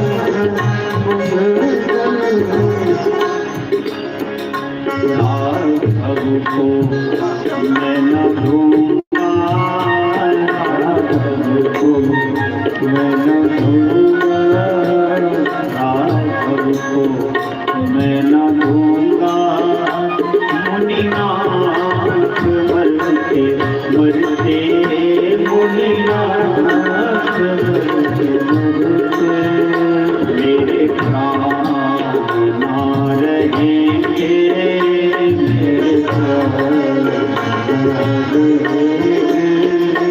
मेरे प्राण ना रहेंगे, मेरे प्राण रहेंगे।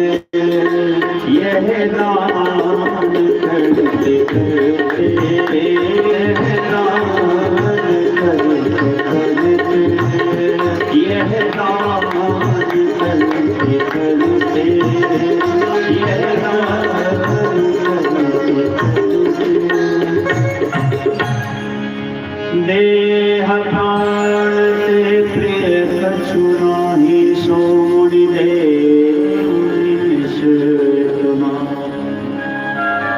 देह और प्राण से प्यारा किसी को कुछ नहीं होता है। श्री कर्दम ऋषि ने कहा तुष्टो भवति तव मान विमान माया।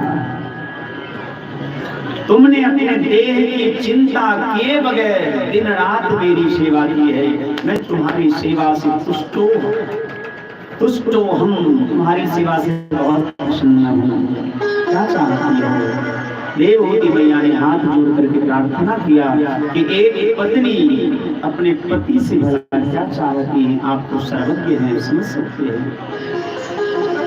एक सरोवर में देवहूति मैया स्नान करने गई। बहुत सारी देवांगनाएं प्रकट होकर के उनके शरीर का ऐसा मंजन किया, ऐसा सुंदर अनुलेप किया,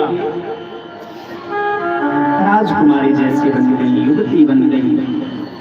उसी कुंड में, उसी सरोवर में कर्दम ऋषि ने भी डुबकी लगाई और सुंदर राजकुमार जैसे बन गए। मन से कामद विमान का निर्माण किया। कामद विमान में बैठ करके दोनों पति पत्नी आकाश मार्ग में विहार करने लगे और समय बीतता गया।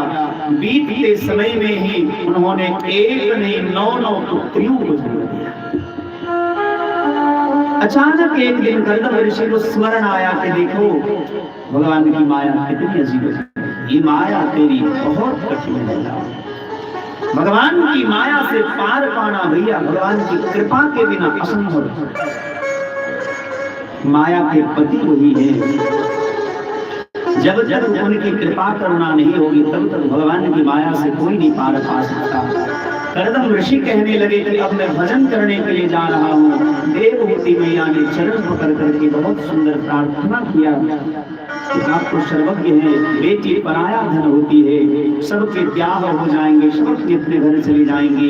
और भगवान ने आपको यह भी तो कहा था कि मैं आपका पुत्र बन करके आऊंगा, तो एक पुत्र की कामना है। अब की बार जो देवहूति मैया ने गर्भ धारण किया, भगवान नारायण के ही अंश मैया देवहूति के गर्भ में प्रविष्ट हुए और कपिल भगवान के रूप में अवतार लिए। बोलिए कपिल भगवान की। ब्रह्मा जी अपने 9 पुत्रों को लेकर के भगवान की सुंदर स्तुति करने आए। कपिल भगवान की सुंदर स्तुति हुई। कर्दम ऋषि ने अपने 9 बेटियों का विवाह ब्रह्मा जी के 9 बेटे के साथ कर दिए। सभी बेटियां अपने अपने घर चली गई। घर में केवल 3 लोग बचे, माता, पिता और पुत्र। कर्दम ऋषि ने कहा कि पिता का कर्तव्य अब पूरा हो चुका है, क्योंकि सभी बेटियां जो अपने घर चली जाएं ब्याह करके तो पिता का दायित्व पूरा हो जाता है। अब हम भी भजन करने के लिए जा रहे हैं। देवहूति मैया ने भी नहीं रोका, एक एक करके सभी चले गए। एक दिन बड़े व्यथित होकर के देवहूति मैया भगवान कपिल के चरणों में प्रणाम करती है और कहती है तम त्वाम गताहं शरणं शरण्यं सभक्त्य संसार करोह उपहारं जिज्ञासयाहं सधर्म विदां वर्षम्। मैं आपकी शरण में आई हूँ। मैं जानती हूँ कि संसार की दृष्टि में आप भले मेरे पुत्र हैं, पर वस्तुतः आप भगवान ही मेरे पुत्र बनकर के आए हैं। मेरी स्थिति इसी प्रकार की हो रही है जैसे मान लो कोई व्यक्ति एक रथ में बैठा है और उस रथ में 10 घोड़े जुटे हुए हैं और 10 घोड़ा उस रथ को अपनी अपनी दिशा में जैसे खींच रहा हो। उस रथ पर बैठने वाली की जो दुर्दशा होती है उसी प्रकार हम जीवात्माओं की दुर्दशा होती है। इस शरीर रूपी रथ में हम सभी बैठे हैं और इस शरीर रूपी रथ में 10 इंद्रियां जो है यही 10 घोड़े हैं और सभी इंद्रियां इस शरीर रूपी रथ को अपनी अपनी ओर आकर्षित कर रही है। तो जैसे उस रथ पर बैठने वाला जीवात्माओं की स्थिति हो गई है। आंखें कहती हैं सुंदर वस्तु को देखो, नाशिका रति भक्ति रणुक्रमिष्यति। क्रम से ये तीनों चीज आते हैं। जब हम हृदय से कथा सुनते हैं, उसका चिंतन मनन करते हैं, तो हमारे जीवन में भगवान के चरणों में, संतों के चरणों में, महापुरुषों के चरणों में श्रद्धा होती है। और और जब महापुरुषों के चरणों में श्रद्धा होती है तो भगवान के चरणों में प्रेम बढ़ता है, और जब भगवान के चरणों में प्रेम बढ़ता है तो भगवान की भक्ति आ जाती है जीवन में, और जब भगवान की भक्ति आती है तो त्वया हो भगवान याति नीचते ही सुखी। जहाँ भक्ति निवास करती है वो चाहे नीच का ही भले घर क्यों ना हो, भगवान बिना बुलाए आ जाते हैं, और जहाँ भगवान आ जाते हैं तो भगवान के पीछे पीछे लक्ष्मी मैया भी आती है, और फिर उसके जीवन में चकाचक आनंद होते हैं। इसीलिए भगवान की कथा सर्वोत्तम साधन है दुख से निवृत्ति। खूब कथा सुनिए, खूब कथा गाइए, खूब कथा करिए। कथा मात्रैक जीवना, जीवन का उद्देश्य बना लीजिए कथा सुनना, कथा करना, फिर आपके जीवन से दुख छूमंतर हो जाएगा। देवहूति मैया ने पूछा संत का लक्षण क्या है? बोले तितिक्षमा कारुणिका सुहृदः सर्वदेहिनां, जिनके अंदर सहन शक्ति है, जिनके हृदय में करुणा है, जो सब जीव पर दया करते हैं, जिनका कोई शत्रु नहीं है, अजात शत्रवः शांतः, जो हर समय शांत रहता है, ऐसे जो संत हैं, ऐसे संतों की संगति करो मां। मैया देवहूति ने कहा कि मन बड़ा चंचल है, मन संतों में कथाओं में लगता ही नहीं है। तो भगवान कपिल कहते हैं कि मन एव मनुष्याणां कारणं बंध मोक्षयोः, मन ही हमारे बंधन और मोक्ष दोनों के कारण है। जब मन को क्रमशः धीरे धीरे धीरे धीरे अभ्यास योग के द्वारा, वैराग्य योग के द्वारा भगवान के चरणों में लगाते जाएंगे तो एक दिन मन भगवान के चरणों में इतना ज्यादा लग जाएगा कि भगवान के बिना तो कहीं शांति नहीं। और उसी मन को यदि संसार में लगाते जाएंगे तो संसार का इतना बड़ा आदी हो जाएगा ये मन कि संसार के बिना ये सुख ही नहीं मिलेगा। इसलिए मन को भगवान के चरणों में लगाए। जैसे एक ही चाबी से ताला खुलता भी है और लगता भी है, उस चाबी को ताला में डालिए और ऐसे घुमा दीजिए तो ताला लग जाता है, और ऐसे घुमा दीजिए तो ताला खुल जाता है। उसी प्रकार इस मन को यदि ऐसे घुमा देंगे तो बंधन का कारण बन जाएगा, और मन को ऐसे घुमा देंगे भगवान के तरफ, भगवान ये मोक्ष का कारण बन जाएगा। बहुत ज्यादा कुछ नहीं करना। आपको इसके लिए अलग से माला जपने की आवश्यकता नहीं है। रोटी बनाते समय, झाड़ू लगाते समय, बर्तन मांजते समय, कपड़ा साफ करते समय, कोई ड्राइवर यदि गाड़ी चलाता है तो गाड़ी चलाते समय, कृषक जो किसान है अपने खेत में काम कर रहा है, उस समय जो काम है उस काम को करते करते आप राम से उस काम को जोड़ दीजिए। काम वस्तुतः पतन का कारण है, काम क्रोध लोभादि मद प्रबल मोह के धार, लेकिन वही काम जब राम से मिल जाता है तो वही काम जीव के उद्धार का कारण बन जाता है। और इसके सबसे बड़े प्रमाण गोपी है। गोप्यः कामाद् भयात् पंचः, गोपियों ने काम भाव से ही कृष्ण का स्मरण किया, उसका काम भाव ही राम भाव बन गया। जब काम भी राम के लिए होने लगता है, काम भी धर्म के लिए होने लगता है, काम भी अध्यात्म के लिए होने लगता है, तब काम भी जीव के उद्धार का कारण बन जाता है। लेकिन यह जीव कितना निष्ठुर है, कितना बड़ा दुष्ट है, अपने पिता के वीर्य का सहारा लेकर के मातृगर्भ में प्रविष्ट होता है। रज और वीर्य जब आपस में घुल मिल जाते हैं तो इसी से जीव का जन्म होता है। धीरे धीरे समय के बढ़ते साथ साथ समय के साथ साथ वह जीव अपनी मातृगर्भ में बड़ा होने लगता है। और जब मातृगर्भ में एक झिल्लीदार थैला में वो बंद रहता है, एक तरफ जठराग्नि है, एक तरफ मलमूत्र का भंडार है, उस बीच में यह जीव जलता रहता है। और जब अनेक प्रकार की यातनाएं उसे भोगनी पड़ती है, भगवान को याद करता है, भगवान को याद करते हैं, ठाकुर जी को याद करते हैं, गर्भ में प्रवेश करते हैं, भगवान उस जीव को स्मरण दिलाते हैं कि इससे पहले भी हमने कई बार तुम्हें मौका दिया लेकिन तुमने हर एक बार मुझे ठगा है।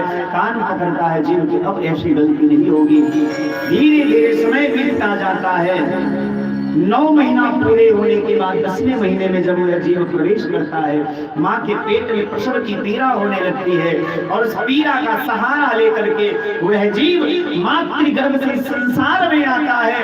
भगवान जाते समय एक दुनिया से दूसरी दुनिया में भेजते समय कहते बेटा अब तुम दूसरी दुनिया में जा रहे हो, जाकर के मुझे भूल मत जाना। संसार को लगता है कि वह जीव रो रहा था, लेकिन वस्तुतः वह रोता नहीं, भगवान से बात करता है। भगवान उसके हृदय में रहते हैं। वो कहता है कि कहां कहां कहां, मैंने कोई वादा नहीं किया। और माँ माया का ऐसा झोंका चलता है, माया की ऐसी हवा चलती है, उससे आप्लावित होकर के प्रभावित होकर के वह जीवात्मा सबसे पहले भगवान को ही भूलता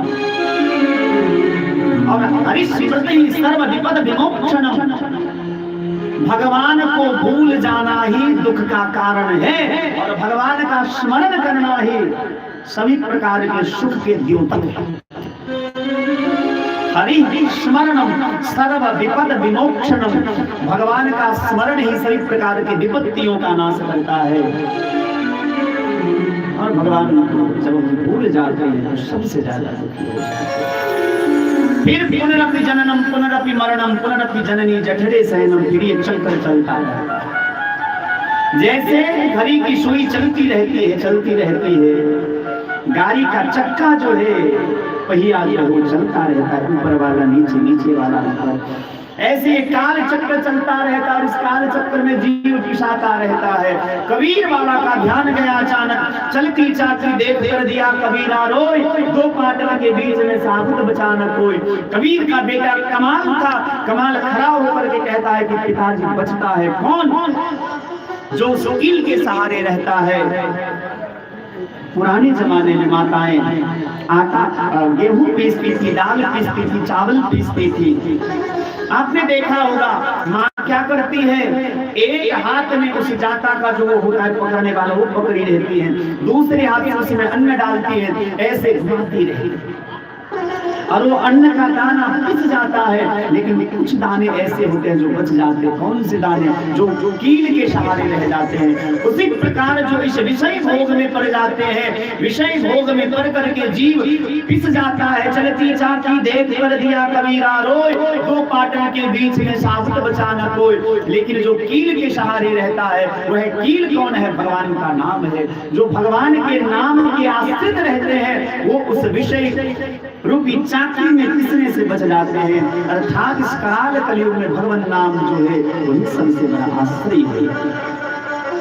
कलौ नास्तेव नास्तेव नास्तेव गतिरन्यथा, हरेर नाम हरेर नामैव केवलम। इस काल कलयुग में केवल हरि नाम स्मरण करिए, राम नाम को चित्त में धारण करिए, यही सबसे बड़ी मुक्ति का उपाय है। 8 अध्याय में भगवान कपिल ने माँ देवहूति को सुंदर उपदेश दिया। इसको कपिलाष्टाध्यायी कहते हैं। भक्त कितने प्रकार के होते हैं, भक्ति कितनी प्रकार की होती है, सबका विस्तार से चर्चा किया। और पूरी कथा सुनने के बाद देवहूति मैया का शरीर पूरा पानी पानी हो गया। कहने का भाव यह है कि संसार में सामान्य रूप से 9 प्रकार की भक्ति है। श्रवणम कीर्तनम विष्णोः स्मरणम पाद सेवनम अर्चनम वंदनम दास्यम सत्यमात्म निवेदनम, ये 9 प्रकार की भक्ति है। लेकिन जब इस 9 प्रकार की भक्ति से ऊपर की भक्ति पर कोई जीव उस पराकाष्ठा पर पहुंच जाता है तो शरीर की शुद्धि नहीं रह जाती है, शरीर पानी पानी हो जाता है। हमने भी, आपने भी जीवन में कभी कभार अनुभव किया होगा, कथा सुनते सुनते, कथा करते करते, कथा कहते कहते, नाम कीर्तन करते करते कभी कभी हमारी यह स्थिति होती है कि शरीर की शुद्धि नहीं रहती है, पूरा शरीर पानी पानी हो जाता है। यही भक्ति की अंतिम पराकाष्ठा है। मैया देवहूति का शरीर पूरा पानी पानी हो गया। भगवान कपिल ने माँ देवहूति को प्रणाम किया और वहां से उठ करके गंगा सागर में जाकर के विराजमान हुए। इसीलिए कहते सब तीर्थ बार बार, गंगा सागर एक बार। सागर ने उनको आश्रम दिया। और आज भी मकर संक्रांति के अवसर पर भगवान कपिल का दिव्य दर्शन होता है। तृतीय स्कंद की कथा यही नाम लेती है। नाम की बड़ी सुंदर महिमा गाई गई है। अहो वदस्स पचतः गरीयान यज्ञ वागरे वर्तते नाम तुभ्यं ते तपस्ते जोहो शस्त्रार्या ब्रह्मानुचूर्णाम ग्रहन्ति एते। चतुर्थ स्कंद में मनु जी महाराज की बड़ी बेटी आकृति के विवाह की बात है। इनका विवाह रुचि प्रजापति के साथ हुआ। इनके यहाँ से यज्ञ नारायण भगवान हुए और यज्ञ नारायण भगवान का विवाह दक्षिणा के साथ हुआ। इसलिए कोई भी यज्ञ बिना दक्षिणा का पूरा नहीं होता है। इन्हीं के वंश में पुत्र का धर्म का आश्रय लेकर के श्री नरनारायण भगवान हुए, जो आज भी बद्री विशाल धाम में तपस्यारत हैं। और इनका वंश बहुत आगे नहीं बढ़ा। छोटी बेटी प्रसूति है, इनका विवाह दक्ष प्रजापति के साथ हुआ। इनकी 60 कन्याएं हुई और इसी से संसार का विस्तार हुआ। 27 कन्या का विवाह चंद्रमा के साथ हुआ, जो 27 नक्षत्रों के रूप में है, अश्विनी भरणी कृतिका इत्यादि। 13 कन्या का विवाह धर्म के साथ हुआ, कश्यप ऋषि के साथ हुआ। दिति से दैत्य हुए, आदित्य से आदित्य हुए, धनु काष्ठा इला इत्यादि। और एक कन्या है जिनका नाम स्वाहा है, इनका विवाह अग्नि के साथ हुआ। इसलिए हम लोग कोई भी हवनीय कार्य करते हैं, देव कार्य करते हैं, तो रामाय स्वाहा, इंद्राय स्वाहा, कृष्णाय स्वाहा, शिवाय स्वाहा कहते हैं। और जब कोई पैतृक कार्य करते हैं, पितर कार्य करते हैं, तो उसमें स्वधा शब्द का प्रयोग करते हैं। वही स्वधा और स्वाहा श्रीमद् देवी भागवत के अनुसार भगवती राधा रानी की अंश स्वरूपा है। तुम स्वाहा तुम स्वधा तुम ही वखत्कार स्वरात्मिका। भगवती ही स्वाहा स्वधा इत्यादि के रूप में प्रकृति में विराजमान है, संसार में विराजमान है। एक बेटी का नाम है सती, जिनका विवाह भगवान शिव के साथ हुआ। और एक बार शिव से बदला लेने के लिए दक्ष प्रजापति ने कनखल हरिद्वार में भयंकर बहुत विशाल जो है यज्ञ किया, लेकिन शिव के अपमान के कारण सती ने अपने पांच भौतिक देह का परित्याग किया और पुनः पार्वती के रूप में हिमालय के घर में जन्म लेती और भगवान शिव के साथ इनका विवाह होता है।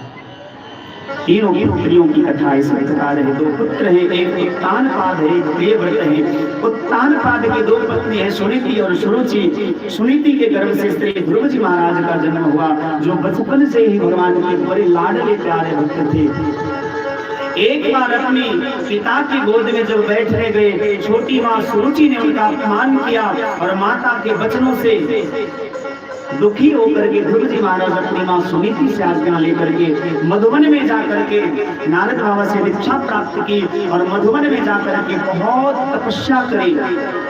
प्रथम माह में केवल 3 दिन के अंतराल में कपित्थवदराशनः कोई फल खा करके जीवन यापन करने लगे और ओम नमो भगवते वासुदेवाय इस द्वादशाक्षर मंत्र का जप किया। दूसरे महीने में फल का त्याग करके जल पान करके रहने लगे 6 दिन तक। तीसरा महीना आया तो जल का भी त्याग कर दिया, सूखे पत्ते खा करके रहने लगे।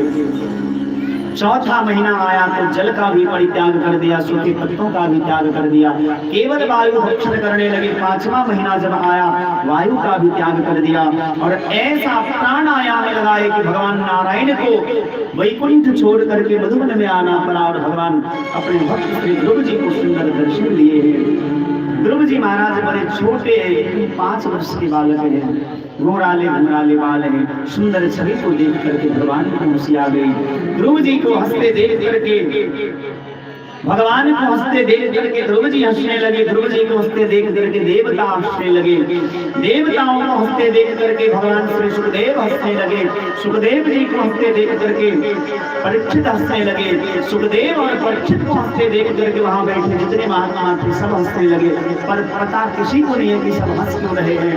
किसी संत ने इसका अर्थ निकाला और कहा कि भगवान इसलिए हंस रहे कि देखो कई महात्मा तो जन्म जन्मांतर से मेरी तपस्या कर रहे, मेरा एक झलक का दर्शन नहीं हुआ, ये 5 वर्ष की आयु में मुझे प्राप्त कर लिया। धन्य है इसकी भक्ति, धन्य है इसका जीवन।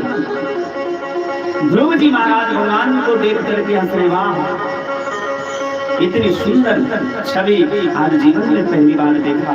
तुम्हें पा लेने के बाद, तुम्हें देख लेने के बाद कुछ देखना शेष नहीं रहा, कुछ पाना शेष नहीं रहा। ध्रुव को हंसते देख करके देवता हंस रहे थे। देखो ये कितने मूर्ख बालक हैं। अरे भगवान इतने बड़े दाता हैं, सामने खड़े और कुछ मांगता नहीं, चुपचाप देखा जा रहा है। देवताओं की मूर्खता पर सुखदेव बाबा हंसने लगे कि देखो ये कितना बड़ा स्वार्थी है। एक पिता अपने पुत्र को देख रहा है, एक भक्त अपने भगवान को देख रहा है, और इन मूर्ख देवताओं को मांगने की परी है।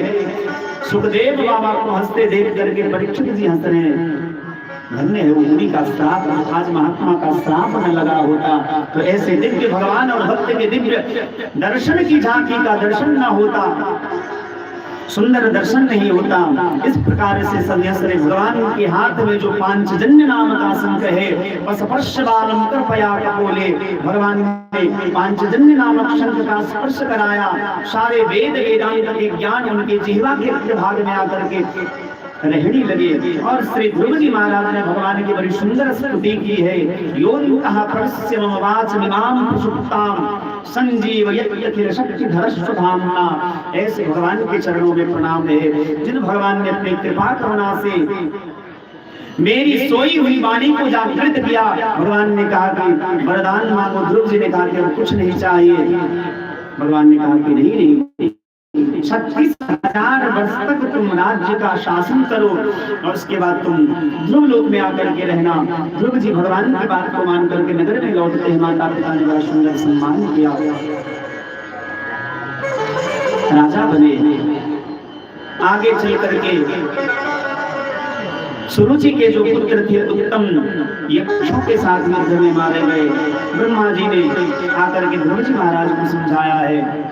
36,000 वर्ष राज्य करके जब समय पूरा हो गया, भगवान के पार्षद विमान लेकर के आए और भगवान के पार्षदों के साथ श्री ध्रुव जी महाराज उस विमान में बैठ करके ध्रुव लोक में जाकर के आसीन हो गए। लेकिन रास्ते में माँ की याद आई तो कहा कि हे पार्षदों, आप मेरी माँ को भी साथ में ले लीजिए। भगवान के पार्षदों ने इशारा करते हुए बताया, देखिए ध्रुव जी वो आगे आगे जो विमान जा रहा है उसमें आपकी माता श्री बैठी है। भली वो माँ कैसे संसार में रह सकती है जिस माँ ने आप जैसे पुत्र को अपने गर्भ में धारण किया हो। कोई पुत्र ऐसा होता है जो अपने माता पिता का उद्धार कर देता है, कोई पुत्र ऐसा होता है, कई बच्चे ऐसे होते हैं जो अपने खानदान का नाम जो है मिट्टी में मिला है। ध्रुव जी महाराज ने अपने परिवार का उद्धार किया। इन्हीं के वंश में आगे चल करके अंग नाम के राजा हुए, वेन हुए।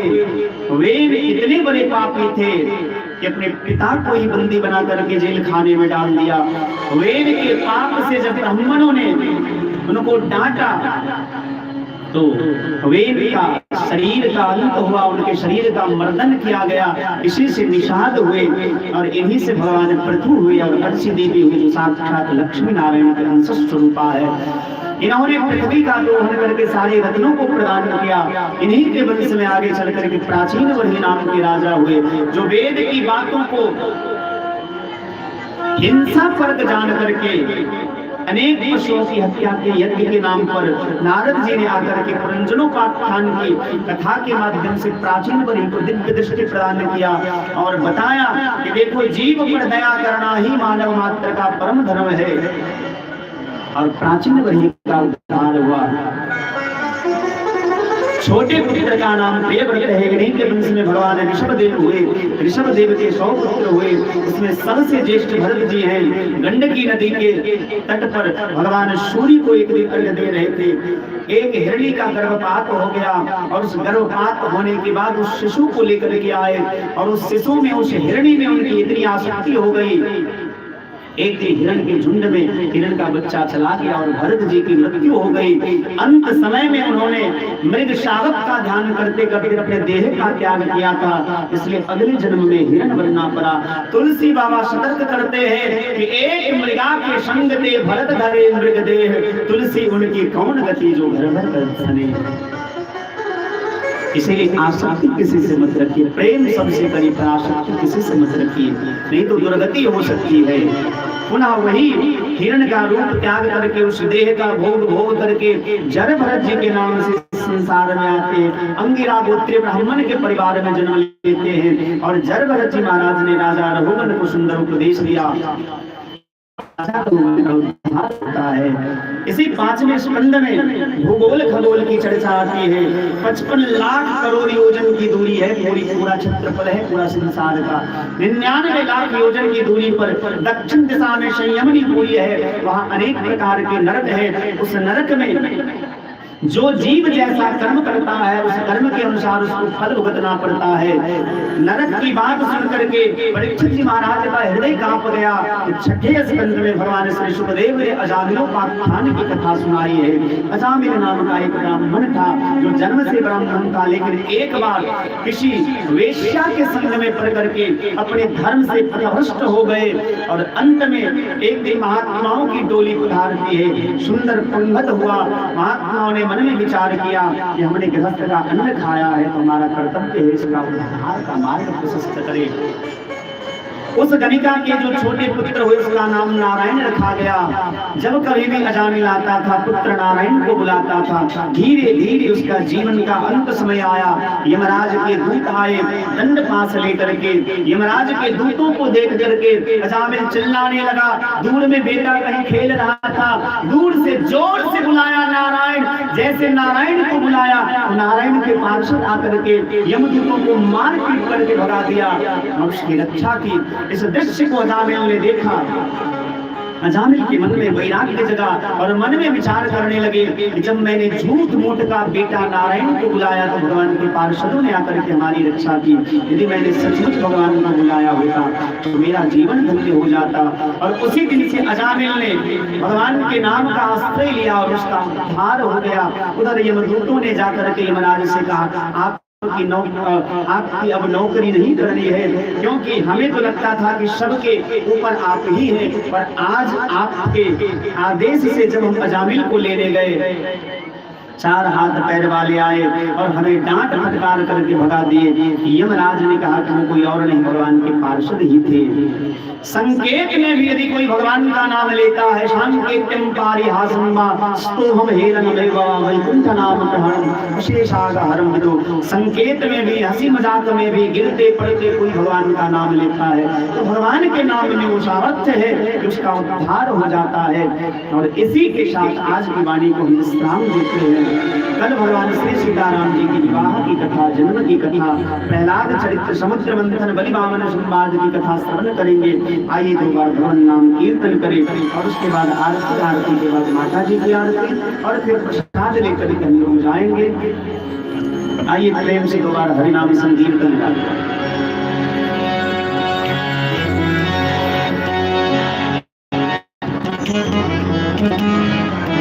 राजा राम राम राम सीता राम राम राम राजा राम राम राम सीता राम राम राम राजा राम राम राम सीता राम राम राम सीता राम राम राम राजा राम राम राम सीता राम राम राम राजा राम राम राम सीता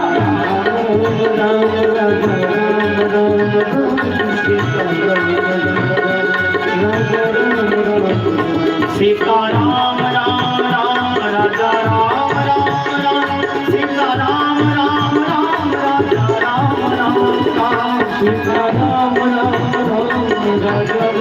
राम राम सीता राम राम राम सीता राम राम राम राजा राम राम राम सीता राम राम राम राजा राम राम राम सीता राम राम राम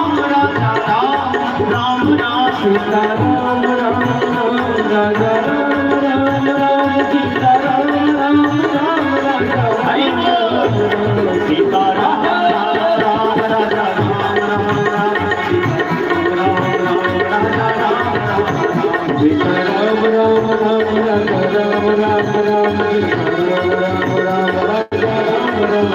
सीता राम राम राम राजा राम राम राम सीता राम राम राम राजा राम सीता राम राम राम राजा राम राम राम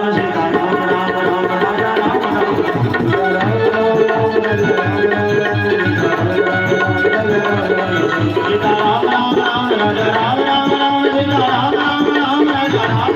सीता राम राम राम राजा राम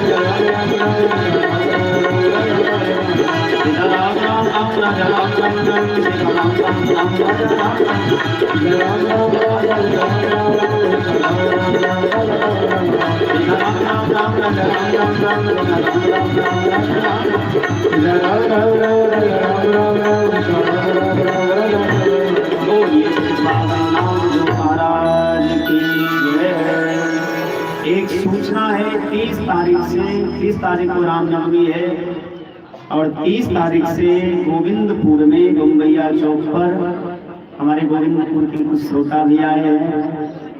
वहाँ श्री राम कथा का अनुष्ठान होगा। 9 दिन की कथा होगी। 30 तारीख से लेकर के 7 अप्रैल तक लाइव के माध्यम से भी जो हमारा चैनल है श्रवणदास जी महाराज के नाम से, उस चैनल पर भी यूट्यूब चैनल पर भी आप लाइव कथा सुन पाएंगे। और यदि समय मिले तो आप लोग जरूर आइएगा।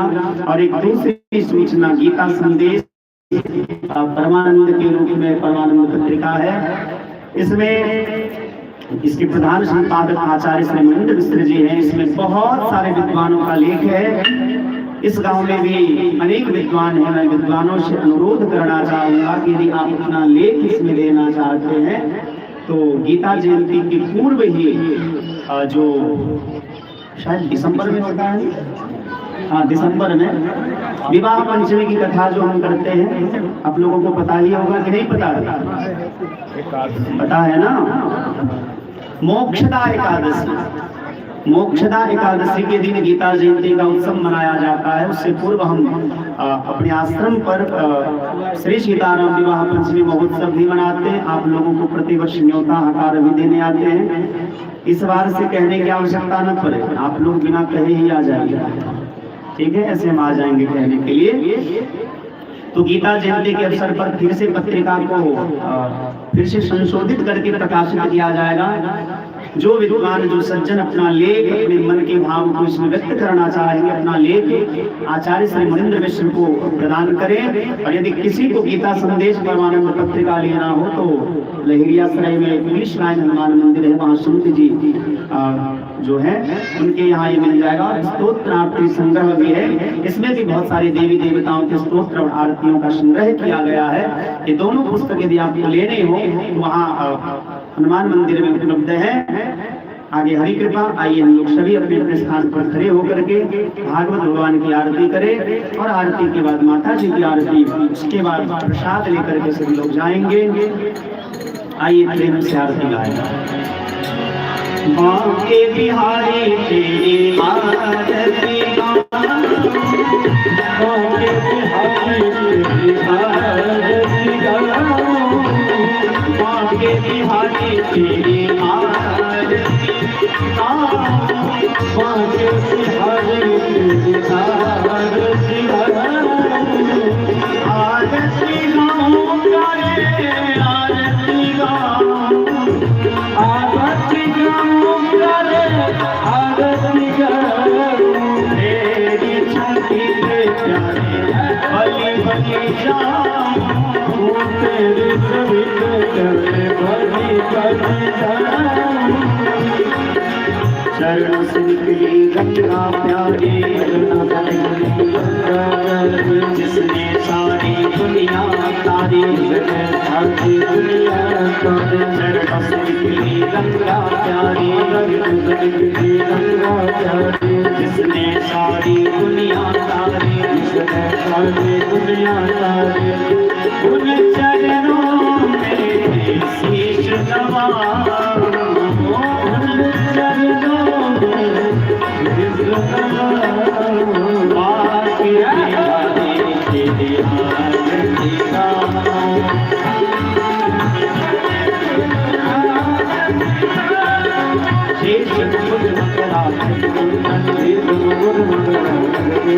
गले बैठी माला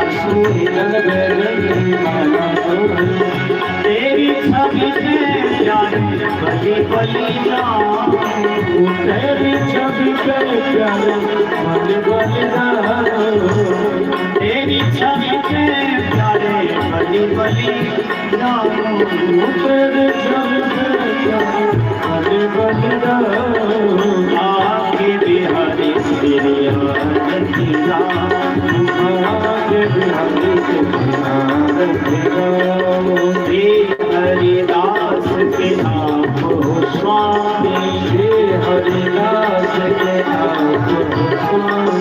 भाग्य बिहारी अंतर्यामी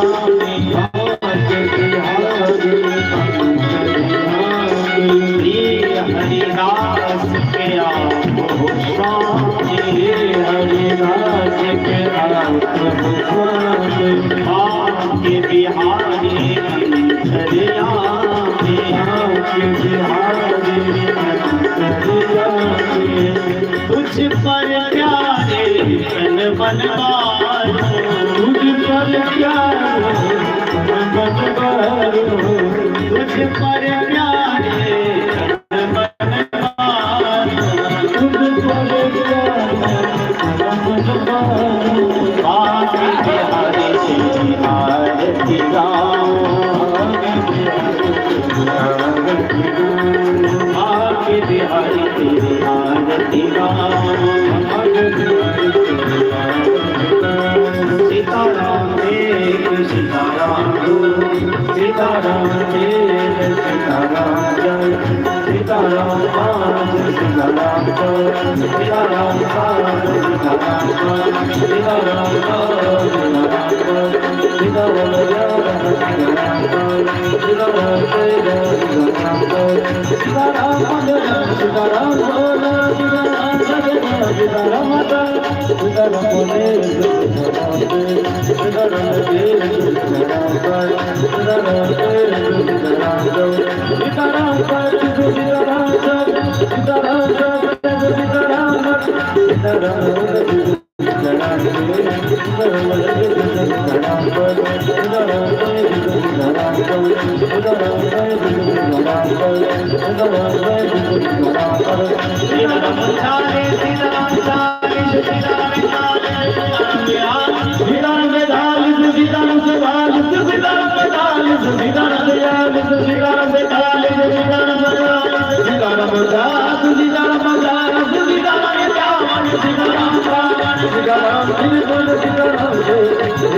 भगवान श्री राम जी के जन्म हेतु और श्री सीताराम जी के विवाह हेतु हमरा बुझने आशा के कहो के आवश्यकता नहीं पड़ती कि सब विधि विधान होय छे आशा बुझनुक छे आगो रघुनाथ जी के कृपा बोलिए श्री सीताराम भगवान की जय श्री राधा कृष्ण भगवान की जय जगत जननी जगदम्बा की जय श्री गौरी शंकर भगवान की जय श्री हनुमान जी महाराज की जय श्री सुखदेव व्यासदेव भगवान की जय राजपुर बस्ती की जय अपने अपने माता पिता के जय अपने अपने गुरु गोविंद के जय श्रोता भगवान की जय जय कहने वालों की जय जय नहीं कहने वालों की जय कमजोर से जय कहने वालों की जय ज्यादा जोर से जय कहने वालों की जय एकदम चुपचाप रहने वालों की आनंद शिव जी कथा के अंत में नाम सब मिले कहो जय जय राधे जय जय राम ओम महापार्वती पतये